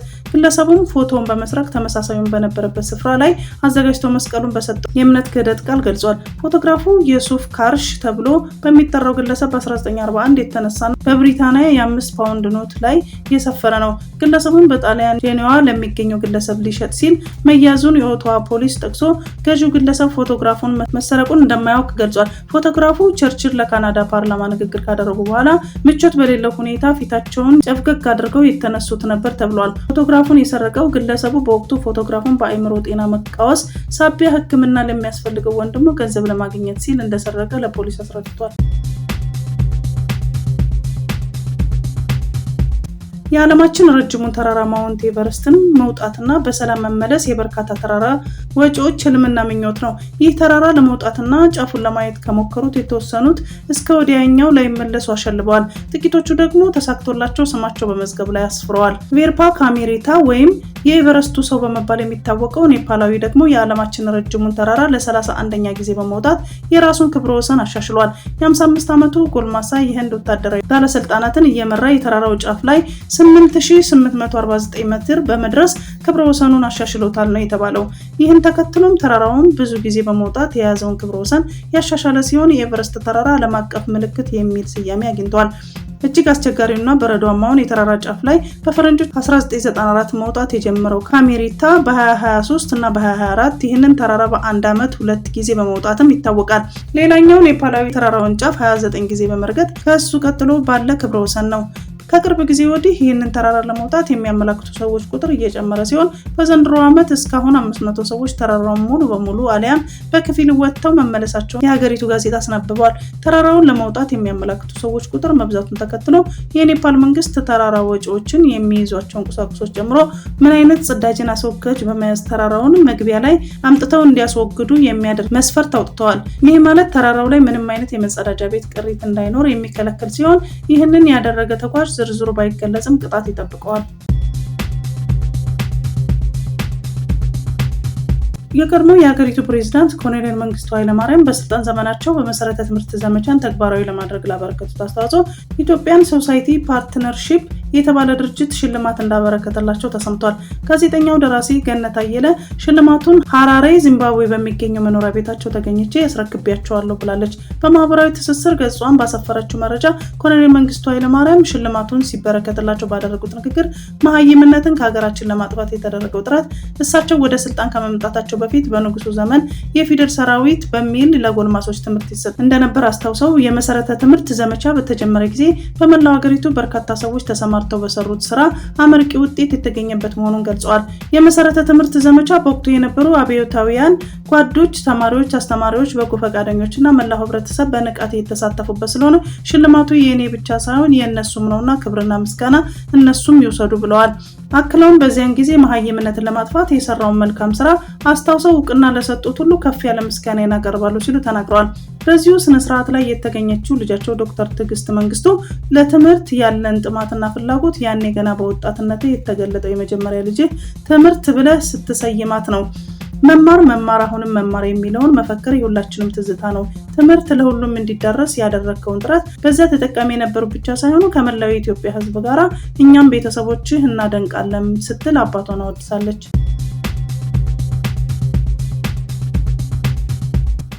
እንደ አውሮፓውያን አቆጣጠር በ2014 በዩክሬን የዩሮማይዳን መፈንቅለ መንግስት መደረጉን ተከትሎ በዶንባስ ህዝብ ላይ ሲደርሱ የነበሩ በደሎችን ለማስቀረት ሩሲያ በዩክሬን ወታደራዊ ዘመቻ ከመክፈት ውጪ ሌላ አማራጭ አልነበራትም ሲሉ ፕሬዝዳንት ቭላዲሚር ፑቲን ተናግረዋል። ፕሬዝዳንቱ በክሬምሊን ከሀገሪቱ ባለሀብቶች ጋር ባደረጉ ስብሰባ ላይ ሞስኮ በአጎራባች ሀገራት ላይ ያሉት የሩሲያ ቋንቋ ተናጋሪዎችን ችግር ችላ ማለት እንደማትችል ገልጸዋል። ምዕራባውያን ዲሞክራሲ እንዲሰፍንና ምርጫ መደረግ እንዳለበት ሁልጊዜ ቢሰብኩም መፈንቅለ መንግስትና ደም አፋሳሽ ጦርነት እንዳይፈጠር ምክንያት እየሆኑ መሆኑን አንስተዋል። ፑቲን የዩክሬን የሚኒስክ ስምምነቶችን አለማክበርና በሩሲያኛ ተናጋሪዎች መብት ላይ የሚሰነዘረው ጥቃት የግጭቱ ዋና መንስኤ እንደሆነ በመጥቀስ የኪየቭ ድርጊት ዘር ማጥፋት ሲሉም ገልጸውታል። ዩክሬን ከኔቶ ጋር የመቀላቀል አዝማሚያዋን እንድታቆም እና ገለልተኛ ሀገር እንድትሆን እንዲሁም ክሬሚያና ሌሎች 4 የቀድሞ የሩሲያ ግዛቶች ያሏቸውን አካባቢዎች የሩሲያ ስለመሆናቸው እውቅና እንድትሰጥ መጠየቃቸውን አርቲ ዘግቧል። ቢሊዮነሩ ኢላን መስክ ከትራምፕ አስተዳደር ራሱን አገለለ። ኢላን መስክ ከትራምፕ አስተዳደር ራሱን ማግለሉን አስታውቋል። መስክ በሺዎች የሚቆጠሩ የፌዴራል መንግስት ሰራተኞች የተባበሩት የዶጅ ንቅናቄ ኃላፊ ነበር። ዶጅ እየተባለ የሚጠራው የአሜሪካ የብክነት ቅነሳ መስሪያ ቤት ትራምፕ ስልጣን ላይ ከወጡ ጀምሮ ሲያገለግል ቆይቷል። መስክ በማህበራዊ ሚዲያ ኤክስ በኩል በለቀቀው መግለጫ ፕሬዚዳንት ዶናልድ ትራምፕን አመስግኗል። ቢቢሲ እንደተረዳው ዋይት ሀውስ ካለፈው ሮብ ጀምሮ ኢላን መስክ የመንግስት ልዩ መልእክተኛ የተሰየውን መለያውን እንዲያነሳ አድርጓል። የዓለማችን ቱጃሩ ሰው ዶጅን እየመራ እንደሚቆይና ኃላፊነቱ ጊዜያዊ እንደሆነ ሲያስታውቅ ቆይቷል። ፕሬዚዳንት ትራምፕ ብክነትን እንድንቀንስ እድሉን ስለሰጡኝ አመሰግናለሁ፣ ነገር ግን ዶጅ ተጠናክሮ ይቀጥላል ብሏል። ደቡብ አፍሪካ የተወለደው ጉምቱ የቴክኖሎጂ ሰው ልዩ የመንግስት ሰራተኛ በሚል ኃላፊነት ተሰጥቶት በአመት 130 ቀናት እንዲሰራ ተፈቅዶለት ነበር። ትራምፕ ስልጣን ላይ ከወጡ ጀምሮ ባለፈው ጊዜ ስሌት መሰረት በያዝነው የፈረንጆቹ ግንቦት ወር መገባደጃ 130 ቀናት ይሞሉታል። ነገር ግን መስክ በትራምፕ የበጀት ረቂቅ አዋጅ እንደተከፋ ባስታወቀ ማግስት ኃላፊነቱን መልቀቁን አነጋጋሪ ሆኗል። የትራምፕ አዲሱ ረቂቅ አዋጅ በትሪሊየን ዶላሮች የሚቆጠር የግብር እፎይታና የመከላከያ በጀት እንዲጨምር የሚያበረታታ ነው። የስፔስ ኤክስ እና ቴስላ ኩባንያዎች ኃላፊ በአሜሪካ የቢቢሲ አጋር ከሆነው ሲቢኤስ ጋር ባደረገው ቃለ መጠይቅ ትራምፕ ትልቁና ውቡ ያሉት አዋጅ የፌዴራል መንግስቱ ዕዳ ውስጥ የሚከት ነው ብሏል። አክሎም አዲሱ ረቂቅ አዋጅ ዶጅ ሲሰራ የነበረውን ስራ የሚያዋርድ ነው ሲል ተደምጧል። አዋጅ ትልቅ ሊሆን ይችላል፣ ውብም ሊሆን ይችላል፣ ነገር ግን በአንድ ጊዜ ሁለቱንም ስለመሆኑ ጥርጣሬ አለኝ ሲል ትችቱን አሰምቷል። መስክ የትራምፕ አስተዳደርን ሲቀላቀል 2 ትሪሊዮን ዶላር ብክነት እቀንሳለሁ ብሎ ነበር የተነሳው። ነገር ግን ይህንን ቁጥር ወደ 150 ቢሊዮን ዝቅ አድርጎታል። በዶጅ ምክንያት ከ2.3 ሚሊዮን የፌዴራል ሰራተኞች መካከል 260 ሺህ የሚሆኑት ከስራ ገበታቸው ተሰናብተዋል። መስክ ባለፈው ሚያዝያ ከመንግስት ኃላፊነት ገሸሽ ብሎ ትኩረቱን የግል ኩባንያዎቹ ላይ እንደሚያደርግ አስታውቆ ነበር። ኢላን መስክ የዋይት ሀውስ ልዩ ሰራተኛ የቴስላ መኪና ሽያጭ 13 በመቶ አሽቆልቁሏል። የቴስላ የአክሲዮን ገበያም 45 በመቶ ወርዶ እንደነበረ ይታወሳል። በደቡብ አፍሪካ ታግተው የነበሩ 22 ኢትዮጵያውያን ተለቀቁ። የጉተንግ ፖሊስ እንዳስታወቀው እነዚህ ኢትዮጵያውያን እድሜያቸው ከ16 እስከ 26 የሚሆኑ ሲሆኑ ምናልባትም የህገ ወጥ የሰዎች ዝውውር ሰለባ ሊሆኑ ይችላሉ። ትናንት ፖሊስ ተደብቀው በነበረበት ቤት ላይ ባደረገው ዘመቻ እነዚህ ኢትዮጵያውያን መገኘታቸውን የገለጸው ፖሊስ ከእነዚህ ውስጥ 3ቱ የጤናቸው ሁኔታ አስጊ ደረጃ ላይ ሆኖ መገኘቱን ወደ ሆስፒታል መወሰዳቸውን አስረድቷል። አንዳንዶቹ በዚህ ቤት ውስጥ እስከ 8 ወር ድረስ የቆዩ መሆናቸውን መታወቁንም ገልጿል። እነዚህ 22 ኢትዮጵያውያን ታጋቶች ትናንት የተገኙት ከጥቂት ሳምንታት በፊት ሌሎች 44 ኢትዮጵያውያን በሌላ ቤት ውስጥ በተመሳሳይ እገታ ውስጥ ሆኖ መገኘታቸውን ተከትሎ ነው። በጋዛ የሐማስ መሪ የሆነው መሐመድ ሲንዋር መገደሉን እስራኤል አስታወቀች። የእስራኤል ጠቅላይ ሚኒስትር ቤንያሚን ኔታንያሁ በእስራኤል በጥብቅ ከሚፈለጉት የሐማስ ሰዎች መካከል አንዱና በጋዛ የሐማስ መሪ የሆነውን መሐመድ ሲንዋር በጦራቸው መገደሉን ገልጿል። መሐመድ ሲንዋር ባሳለፍነው ግንቦት 5 ቀን በደቡባዊ ካን ዩኒስ የአውሮፓ ሆስፒታል ግቢና አካባቢ ላይ የተደረገውን የእስራኤል ከፍተኛ ጥቃት ኢላማ መሆኑ ተገልጿል። የእስራኤል ወታደራዊ ኃይል የሐማስን የምድር ውስጥ የጉዞ መስመርና የተለያዩ ቢሮዎችን መውደም እንደቻለ በወቅቱ ገልጾ ነበር። በጋዛ ሐማስ የሚመራው የሲቪል መከላከያ ኤጀንሲ በጥቃቱ 28 ሰዎች መሞታቸውን ቢገልጹም ከሲንዋር ጋር በተያያዘ በህይወት ይኖር ይሞት ምንም አይነት መረጃ አላወጣንም። እንደ አውሮፓውያን አቆጣጠር ጥቅምት 7 2023 በእስራኤል ላይ የተፈጸመውን ጥቃት ዋና አቀናባሪ የተባለውና የመሐመድ ሲንዋር ወንድም የሆነውን ያህያ ሲንዋር ባለፈው ጥቅምት በእስራኤል ወታደሮች መገደሉን ይታወሳል ሲል የዘገበው ቢቢሲ ነው። የእስራኤልና ሐማስ ግጭት ለ20 ወራት የዘለቀ ሲሆን በተለያየ ጊዜያት የተኩስ አቁም ስምምነቶች ቢደረጉም እስካሁን ዘላቂ መፍትሄ ሊበጅለት አልቻለም። በጋዛ በሺዎች የሚቆጠሩ ፍልስጤማውያን በአሜሪካና እስራኤል በሚደገፍ የረድኤት ድርጅት እርዳታ ማከፋፈያ ስራ በጀመረ በሁለተኛ ቀኑ አጨናንቀውታል። ተንቀሳቃሽ ምስሎች በደቡባዊ ራፋ የተሰበሰበው ህዝብ የጋዛ ሂውማኒታሪያን ፋውንዴሽን ቅጥር ግቢን ጥሰው በወደቀ አጥር ሲርመሰመሱ አሳይተዋል። ረድኤት ድርጅቱ እንዳለው እርዳታ ለማግኘት የመጡ ሰዎች ብዛት ያላቸው በመሆናቸው የቡድኑ አባላት ለቅጽበት ወደ ኋላ አፈግፍገው ነበር። የእስራኤል ጦር በአቅራቢያ የነበሩ ወታደሮች የማስጠንቀቂያ ጥይት መተኮሳቸውን ተናግሯል። በታጠቁ የአሜሪካ የደህንነት ቅጥረኞች የሚታጀበው ድርጅቱ የመንግስታቱ ድርጅትን በማለፍ በጋዛ ዋናነት የእርዳታ አቅራቢ ለመሆን አልሟል። የመንግስታቱ ድርጅትና በርካታ የረድኤት ድርጅቶች ከፋውንዴሽኑ ጋር ለመተባበር ፈቃደኛ አይደሉም። ለዚህ ምክንያት ሲያቀርቡ ድርጅቱ የሰብአዊነት መርሆችን የሚቃረንና እርዳታን እንደ መሳሪያ እንደሚጠቀምበት ያሳያል ብለዋል። ድርጅቱ መንቀሳቀስ የማይችሉትን ከእርዳታው ያገለለ ነውም ሲሉ ያስጠነቀቁ ሲሆን ይህም በተጨማሪ መፈናቀል ምክንያት ይሆናል ተብሏል። ድርጅቱ በሺዎች የሚቆጠሩ ሰዎችን ለጉዳት ይዳርጋል፣ እርዳታን ለፖለቲካ ወታደራዊ ዓላማ ያውላል፣ እንዲሁም በመላው ዓለም ታይቶ የማይታወቅ የእርዳታ አቅርቦት ስርዓት አለው በሚል አስጠንቅቀዋል። ሐማስ የእርዳታ አቅርቦትን እየዘረፈ ነው የምትለው እስራኤል አሁን ካለው የአቅርቦት ስርዓት ሌላ አማራጭ አስፈላጊ ነው ብላለች።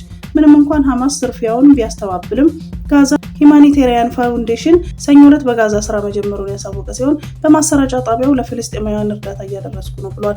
ማክሰኞ ዕለት የእስራኤልና የፍልስጤም መገናኛ ብዙሃን በታል አል-ሱልጣን ጣቢያ ሰዎች እርዳታ ለማግኘት ተሰልፈው የሚያሳዩ ተመሳሳይ ምስሎችን አጋርተዋል። ከአንድ ሰዓት ቆይታ በኋላ ደግሞ በሺዎች የሚቆጠሩ ሰዎች ህጻናትን ጨምሮ የጣቢያው ቅጥር ግቢ ጥሰው ሲገቡ የሚያሳይ ተንቀሳቃሽ ምስል ይፋ ሆኗል። በምስሉ ከተኩስ ራሳቸውን ለመከላከል አንዳንድ ሰዎች ሲሮጡና ሲያጎነብሱ ይታያሉ። የዓይን እማኞች ሰዎች የምግብ እሽጎችና ሌሎች እርዳታዎችን መውሰዳቸውን ገልጸዋል። በአካባቢ የተመደቡት የእስራኤል ወታደሮች ደግሞ ተኩስ መክፈታቸውን አክለው ተናግረዋል። ሁኔታው በጣም ከባድ ነበር፣ አንድ ጊዜ 50 ሰዎች ብቻ እንዲገቡ ነበር የፈቀዱት ያሉ አንድ የዓይን እማኝ በመጨረሻም ትርምስ ተፈጠረ። ሰዎች የግቢውን በር ዘለው ገቡ፣ ሰዎችን አጠቁና ሁሉም እርዳታ ወሰዱ ብለዋል። በጣም የሚያሳፍር ነው ሲሉ ያከሉት እማኝ በረሃብ በጣም እየተሰቃየ ነው፣ ሻይ ለማፍላት ትንሽ ስኳርና የምንበላው ሸርፍራፊ ዳቦ ነው የፈለግነው ብለዋል። አንድ ሴት በበኩሏ ረሃብና ድህነት ሁሉንም ሰው ከአቅሙ በላይ አድርጎት ነበረ ብለዋል። ጋዛ ሂውማኒቴሪያን ፋውንዴሽን እርዳታ የሚያስፈልጋቸውን ሰዎች ብዙዎች እንደሆኑ በመጥቀስ 462,000 ምግብ የሚሆን 8,000 የምግብ ሳጥኖችን ማከፋፈሉን ገልጿል።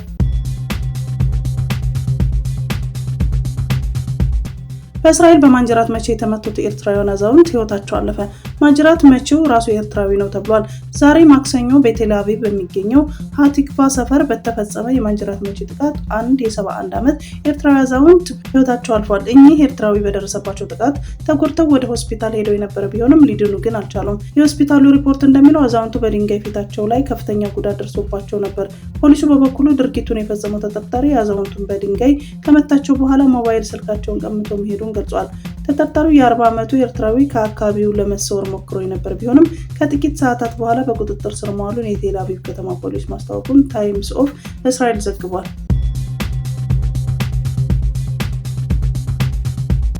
የሩሲያ ፕሬዝዳንት ቭላዲሚር ፑቲን የሁለተኛ ዓለም ጦርነት ድል በቻይና ለማክበር ወደ ቤጂንግ ሊያቀኑ ነው።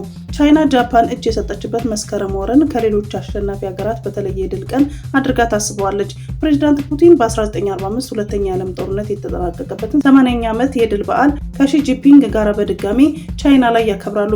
ቤጂንግ ቶኪዮ የተሸነፈችበትን ከሞስኮ የድል በዓል በወራት ልዩነት መስከረም የድል በዓሏን አድርጋ እንደምታስብ ይታወቃል። የሩሲያ ብሔራዊ ደህንነት ምክር ቤት ኃላፊ ሾይጉ ወደ ሞስኮ እንደመጡ ሁሉም ፑቲንም ወደ ቤጂንግ ለድሉ በዓል ያቀናሉ ብለዋል። ሞስኮ የፈረንጆችን ግንቦት 9ን የድል በዓል አድርጋ ስታከብር ቤጂንግ ጃፓን ተሸንፋ የሁለት ዓለም ጦርነት በኤዥያ ምድር የተጠናቀቀበትን መስከረም 3 የድል በዓል አድርጋ ታከብራለች። የቻይናና የሩሲያ የጠበቀ ትስስር የሚያሳይ ጉብኝት ይሆናልም ተብሎ ይጠበቃል። ሀገራቱ በስትራቴጂክ ጉዳይ ላይ አብረው በአንድ መድረክ በመሰለፍ የዓለምን ፖለቲካ ለመቃኘት መስራት ላይ መሆናቸውን አስታውሰዋል። ቤጂንግና ሞስኮ ገደብ የለሽ አጋርነት በመመስረት ሁለንተናዊ ግንኙነታቸውን አጠናክረው መቀጠላቸውን ይታወሳል ሲል የዘገበው አርቲ ነው። የህጋዊ ታራሚ ወላጆች የቅርብ ቤተሰብ እያላቸው የቅጣት ማቅለያ ይደረግናል በሚል በሐሰተኛ ምስክር ከልጆቻቸው ጋር ማረሚያ እንደሚገቡ ተገለጸ። የሴቶችና ማህበራዊ ጉዳይ ሚኒስቴር በወላጆቻቸው ጥፋት ምክንያት አብረዋቸው ማረሚያ ቤት ለሚገቡት ህጻናት የሚደረገው ድጋፍ ለማሻሻል እየተሰራ ነው ተብሏል። የክስ ማቅለያ ይደረግልናል በሚል በሐሰተኛ ምስክር 2 እና ከዛ በላይ ልጆቻቸውን ይዘው ማረሚያ የሚገቡ ወላጆች መበራከት ለህጻናቱ ልዩ ክትትል ለማድረግ በሚሰራው ስራ ላይ ተግዳሮት እየፈጠረ መሆኑን ሚኒስትሩ ገልጿል። ይህንን በተመለከተ ለብቻው የተቀመጠ መብትና ድንጋጌ ያለመኖሩን ለስራው ተግዳሮት እንደፈጠረበት ተገልጿል። ለህፃናቱ ለብቻው የተመደበላቸውን በጀት ካለመኖሩን በተጨማሪ የህግ ክፍተትም እንዳለ የተናገሩት በሚኒስትሩ የህፃናት መብት ጥበቃ መሪ ስራ አስፈጻሚ ዘቢደር ቦጋለ አሰራሩን ለማሻሻል እየተሰራ ነው ብለዋል። የህፃናቱን መብት ድንጋጌ ተከትሎ መፍትሄ እንዲያገኝ ከባለድርሻ አካላት ጋር እየሰራ መሆኑን ገልጸዋል። ህጻናቱ ተገቢውን ትኩረት እንዲያገኙ ለሚመለከታቸው አካላት ሰፊ የግንዛቤ ማስጨበጫ ስራ እየተሰራ መሆኑንና መብታቸውን በማስጠበቁ ረገድ የቁጥጥር ስራዎችንም እየተሰሩ እንዳሉ መሪ ስራ አስፈጻሚ ገልጸዋል። ይሁን እንጂ በቁጥጥር ሂደቱ እስካሁን ተጠያቂ የተደረገ ማረሚያ ቤት እንደሌለ ነው ያስታወቁት።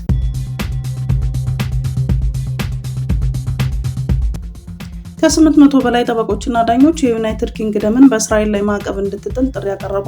ከ800 በላይ የህግ ባለሙያዎች፣ ምሁራንና የቀድሞ ዳኞች የተፈረመበት ደብዳቤ እንደሚያሳየው ዩናይትድ ኪንግደም በእስራኤል መንግስትና በሚኒስትሮች ላይ ማዕቀብ በመጣል በጋዛ የዘር ማጥፋትን ለመከላከልና ለመቅጣት እርምጃ መውሰድ አለባት ብለዋል።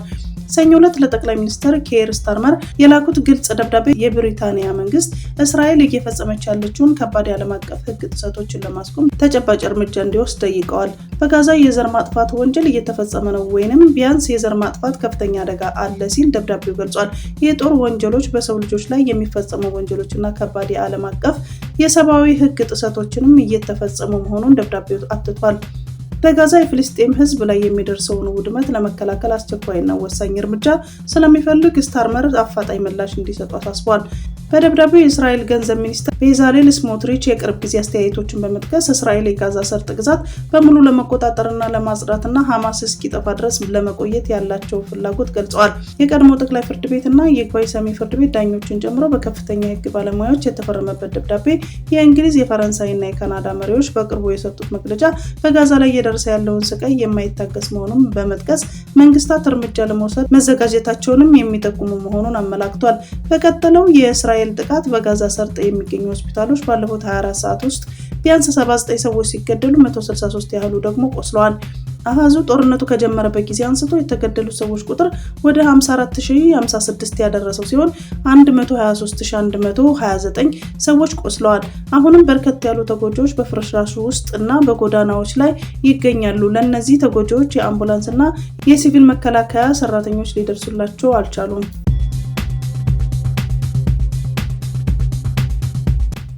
በሴኔጋል ዳካር የእስራኤል አምባሳደር ከተገኙበት መርሃ ግብር በተቃውሞ ምክንያት ተባረሩ። በሴኔጋል የእስራኤል አምባሳደር ዩቫል ዋክስ ማክሰኞ በዳካር ከሚገኘው የዩኒቨርሲቲ ካምፕ ተማሪዎች የእሳቸውን መገኘታቸውን በመቃወማቸውና ፍልስጤማውያንን የሚደግፉ መፈክሮችን ካሰሙ በኋላ ለመውጣት መገደዳቸውን በማህበራዊ ሚዲያ ላይ እየተሰራጨ ያለው ምስል አሳይቷል። በቼክ አንታ ዲዮፕ ዩኒቨርሲቲ በሀገሪቱ ትልቁና ታዋቂው የከፍተኛ ትምህርት ተቋም በዓለም አቀፍ ግንኙነት ልምዶች ላይ ዋክስ እንዲናገሩ ተጋብዘው ነበር። ነገር ግን አምባሳደሩ እንደደረሱ ነፃ ፍልስጤም፣ ነፃ ጋዛና እስራኤል የጦር ወንጀሎች ነች እያሉ በደርዘን የሚቆጠሩ ተማሪዎች ከአዳራሹ ውጭ ተሰብስበው ነበር። በማህበራዊ ሚዲያ ላይ የተጋሩት ቪዲዮዎች እንዳሳዩት ከሆነ ተማሪዎች የፍልስጤም ባንዲራ ሲያውለበልቡና አዲስ የተሾሙትን ልዑክ እንዳይናገሩ ሲከለክሉ ታይተዋል። ዋክስ በጸጥታ ኃይሎች ታጅቦ ታዳሚውን ሲያነጋግሩ በግቢውን ለቀው ወጥተዋል። ተቃዋሚዎችም መፈክሮችን እያሰሙና ባንዲራ እያውለበለቡ ሲከተላቸው ታይተዋል። በጋምቢያ፣ ጊኒ ቢሳው፣ ኬፕ ቨርዴ እና ቻድ የእስራኤል አምባሳደር ሆነው የሚያገለግሉት ዋክስ የሹመት ደብዳቤያቸውን ለሴኔጋል ፕሬዝዳንት ባሲሩ ዲዮማዮ ፋዮ ግንቦት 8 አቅርበዋል። እስራኤል ከማርች 2 ጀምሮ የጋዛ መሻገሪያዎችን በመዝጋት ምግብ፣ ሕክምና ቁሳቁስና የሰብአዊ እርዳታ እንዳይገባ አግዳለች። እገዳው ቀደም ሲል የነበረውን ከባድ ሰብአዊ ቀውስ ይበልጥ እያባበሰ መሆኑን በመንግስታቱ ድርጅት በሰብአዊ መብት ተቋማትና በዓለም አቀፍ ሪፖርቶች ላይ ተመላክቷል። ዓለም አቀፍ የተኩስ አቁም ጥሪን ውድቅ በማድረግ የእስራኤል ጦር ከጥቅምት 2023 ጀምሮ በጋዛ ላይ አሰቃቂ ጥቃቱን ቀጥሏል። በዚህም ከ54,000 በላይ ፍልስጤማውያን አብዛኞቹ ሴቶችና ህጻናቶች ተገድለዋል። ባለፈው ህዳር የዓለም አቀፉ የወንጀለኞች ፍርድ ቤት የእስራኤል ጠቅላይ ሚኒስትር ቤንያሚን ኔታንያሁና የቀድሞ የመከላከያ ሚኒስትራቸው ዮአቭ ጋላንት በጋዛ በፈጸሙ የጦር ወንጀሎችና በሰብአዊነት ላይ ወንጀሎች የእስር ማዘዣ አውጥቷል። እስራኤል በጋዛ በሲቪሎች ላይ በፈጸመችው የጦር ወንጀል በዓለም አቀፍ ፍርድ ቤት የዘር ማጥፋት ወንጀል ክስ ቀርቦባታል። የፕሬዝዳንት ዶናልድ ትራምፕ አስተዳደር የአሜሪካ ኤምባሲዎች ዓለም አቀፍ ተማሪዎች አዲስ የተማሪ ቪዛ ቀጠሮ መስጠት እንዲያቆሙ ትዕዛዝ አስተላልፏል። በአሜሪካ ለመማር ያመለከቱ ሰዎችን የማህበራዊ ሚዲያ መረጃ በጥልቀት ለመፈተሽ በማሰብ አስተዳደሩ ይህን መመሪያ ማስተላለፉን ነው የተገለጸው። የተፈረመው ይህ መመሪያ ለሁሉም የአሜሪካ ኤምባሲዎችና ቆንስላዎች መላኩን የሀገሪቱ የውጭ ጉዳይ ሚኒስትር ማርኮ ሩቢዮ አስታውቀዋል። መመሪያውን የሀገሪቱ መንግስት በዓለም አቀፍ ተማሪዎች ላይ ከወሰዳቸው በርካታ እርምጃዎች አንዱ ሲሆን እነዚህ እርምጃዎች የተማሪ ቪዛን መሰረዝና የውጭ ተማሪዎች እንደ ሃርቫርድ ባሉ ዩኒቨርሲቲዎች እንዳይመዘገቡ መከልከልን ያካትታል። የትራምፕ አስተዳደር መመሪያውን የተላለፈው የሀገር ደህንነትን ለመጠበቅና ሽብርተኝነትን ለመከላከል ነው ሲል ገልጿል። በሌላ በኩል የዓለም አቀፍ መምህራን ማህበር ዋና ስራ አስፈጻሚ ፋንታው ዓለም አቀፍ ተማሪዎች ስጋት አይደሉም ሲሉ ውሳኔውን ተችተዋል። ዋና ስራ አስፈጻሚዋ አክለው መመሪያው ተማሪዎችን ወደ አሜሪካ እንዳይመጡ ተስፋ ሊያስቆርጥና በዩኒቨርሲቲዎች ላይ የገንዘብ ተጽዕኖ ሊያሳድር እንደሚችል አሳስበዋል ሲል ኤንቢሲ ኒውስ ዘግቧል።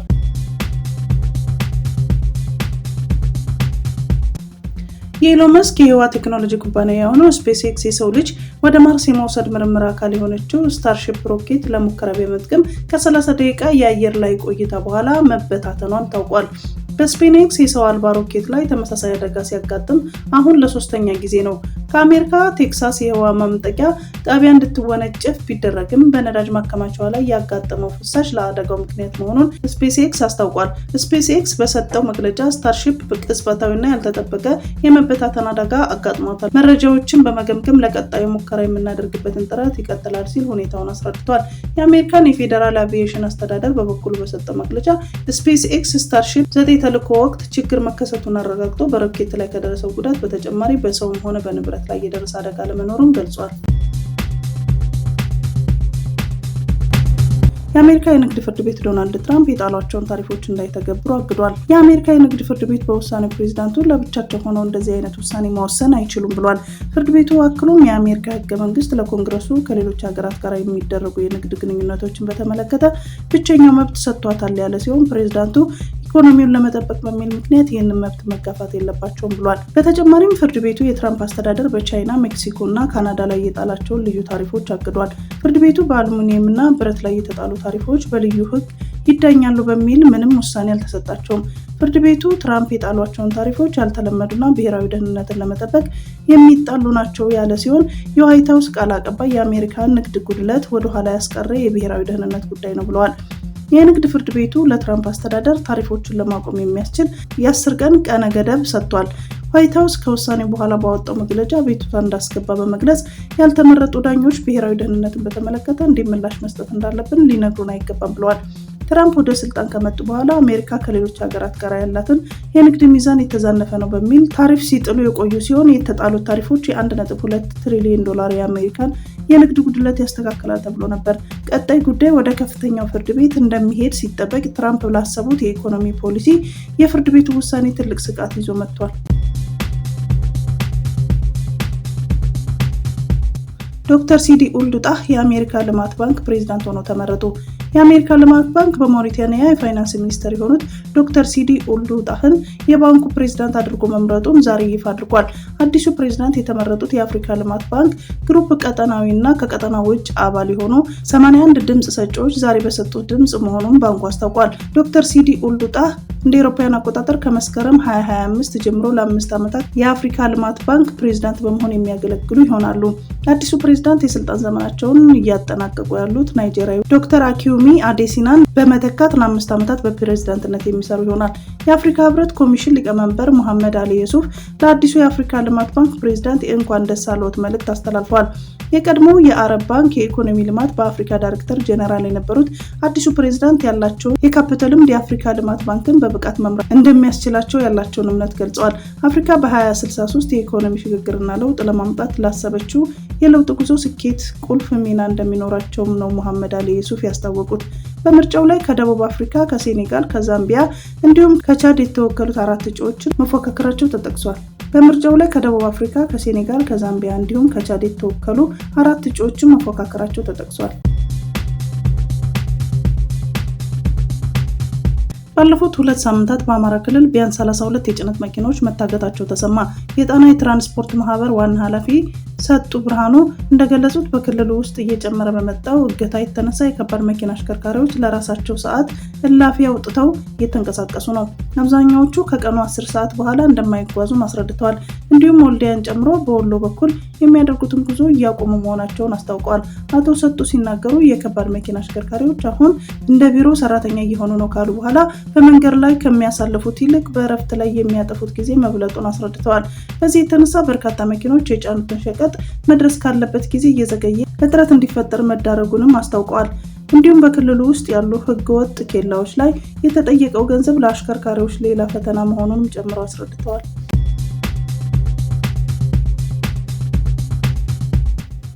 በዩክሬን ሰላም ሊመጣ የሚችለው ፑቲን ሲወገድ ብቻ ነው ሲሉ ዘለንስኪ ተናገሩ። ፕሬዚዳንት ዘለንስኪ ዛሬ በሰጡት መግለጫ የዩክሬን ሰላም የሚመጣው ከፑቲን በኋላ መሆኑን አስታውቀዋል። ይሁንና የአጭር ጊዜ መፍትሄ እንዳለ ጠቅሰዋል። ፕሬዚዳንት ፑቲን ይህንን ጦርነት ሙሉ በሙሉ የማቆም ፍላጎት እንደሌላቸው የገለጹት ዘለንስኪ ጨምረውም ምዕራባውያንን በሩሲያ ላይ በቂ ጫና ለማድረጋቸውን አስታውቀዋል። አሜሪካ በእርግጥም ጥሩ ጫና እያደረገች ነው፣ ቢሆንም 100% አይደለም ያሉት ዘለንስኪ ግሎባል ሳውዝ ያላቸውን እንደ ቻይና የመሳሰሉት ሀገራት ደግሞ ከዚህ ማፈግፈጋቸውን ገልጸዋል። ንግግራቸውን ሲቀጥሉ እኛ ትክክለኛ ሰላም የምናገኘው ከፑቲን በኋላ ነው፣ ነገር ግን ሰላም የሚጀምረው በተኩስ አቁም ነው። ከዚያ ቀስ በቀስ ሌሎች ሂደቶችን ይከተላሉ። ስለዚህም ይህንን ነገ መጀመር ይገባል ብለዋል። በሩሲያና በዩክሬን መካከል በቱርክ አሸማጋይነት ድርድር ተጀምሮ የነበረ ሲሆን ይህም 1000 የሚሆኑ የጦር ምርኮኞች ከሁለት በኩል እንዲፈቱ ምክንያት መሆኑ ይታወቃል። በቀጣይነት በሚቀጥለው ሳምንት ይህ ድርድር እንዲደረግ ሩሲያ ምክረ ሀሳብ ማቅረቧን ተዘግቧል። ከዩክሬን በኩል ይህ ዘገባ እስከተጠናከረበት ጊዜ ለዚህ መልስ አልተሰጠም።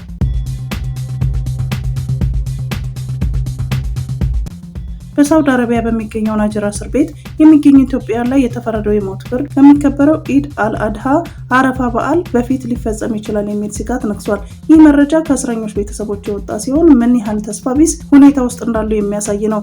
ከ47 በላይ ኢትዮጵያውያን ላይ የሞት ፍርድ የተወሰነው ሲሆን ከነዚህ መካከል ካሊድ መሐመድ ኢብሮ ይገኝበታል። ወንድሙ ሙለታ እንደተናገረው ካሊድ ትዳርና የአንድ ልጅ ያለው የቤተሰብ ሰው ነው። የሞት ፍርዱን ከተነገረበት ጊዜ ጀምሮ ሙለታ በደረሰበት የስነ ልቦና ድንጋጤ ምክንያት በየቀኑ ወደ ሆስፒታል እየሄደ ነው። እነዚህ ወገኖቻችን ፍርዱ መቼ እንደሚፈጸም ሳያውቁ በእስር ቤት ውስጥ ቀኑን ሙሉ የሞት ፍርድ በመጠባበቅ ላይ ናቸው። ይህ ደግሞ ሌላ ተጨማሪ ጭንቀት ፈጥሮባቸዋል። ቤተሰቦቻቸው የሀገራቸው መንግስት በአስቸኳይ ጉዳዩን እንዲያይና የልጆቻቸውን ሕይወት እንዲታደግ በእንባ እየተማጸኑ ነው። አዲሱ የወባ መከላከያ መድኃኒት በኢትዮጵያና ቡርኪና ፋሶ እየተሞከረ ነው ተባለ። ሳይንቲስቶቹ ኢትዮጵያን ጨምሮ በርካታ የአፍሪካ ሀገራት በገዳይነቱ ተወዳዳሪነት ያልተገኘለት የወባን በሽታን ለመከላከል ያስችላል ያሉትን አዲስ መድኃኒት መቀመማቸውን ሰሞኑን ተሰምተዋል። አዲሱ መድኃኒት በወባ መከላከያ አጎበሮች ላይ ተረጭቶ ለረጅም ጊዜ የሚቆይ ሲሆን የወባ ትንኝ አጎበሩ ላይ በምታርፍበት ጊዜ መድኃኒቱ ወዲያውኑ በእግሯ በኩል ወደ ሰውነቷ በመስረጽ በሽታውን አምጪ የሆነውን ጥገኛ ተዋሲ ብቻ ለይቶ የሚገድል እንደሆነ ተነግሮለታል። አዲሱ ዘዴ ከእስካሁኖቹ የወባ መከላከያ ዘዴዎች የሚለየው ትንኟ መድኃኒቶችን የመቋቋም አቅሟ ዋጋ እንዳይኖረውና መድኃኒቱ የሰረጸባትን ትንኝ በሽታውን ወደ ሌላ ሰው እንዳይተላለፍ ማድረግ መቻሉ ነው ተብሏል። አዲሱ መድኃኒት ኢትዮጵያና ቡርኪና ፋሶ ውስጥ እየተሞከረ እንደሆነ ታውቋል።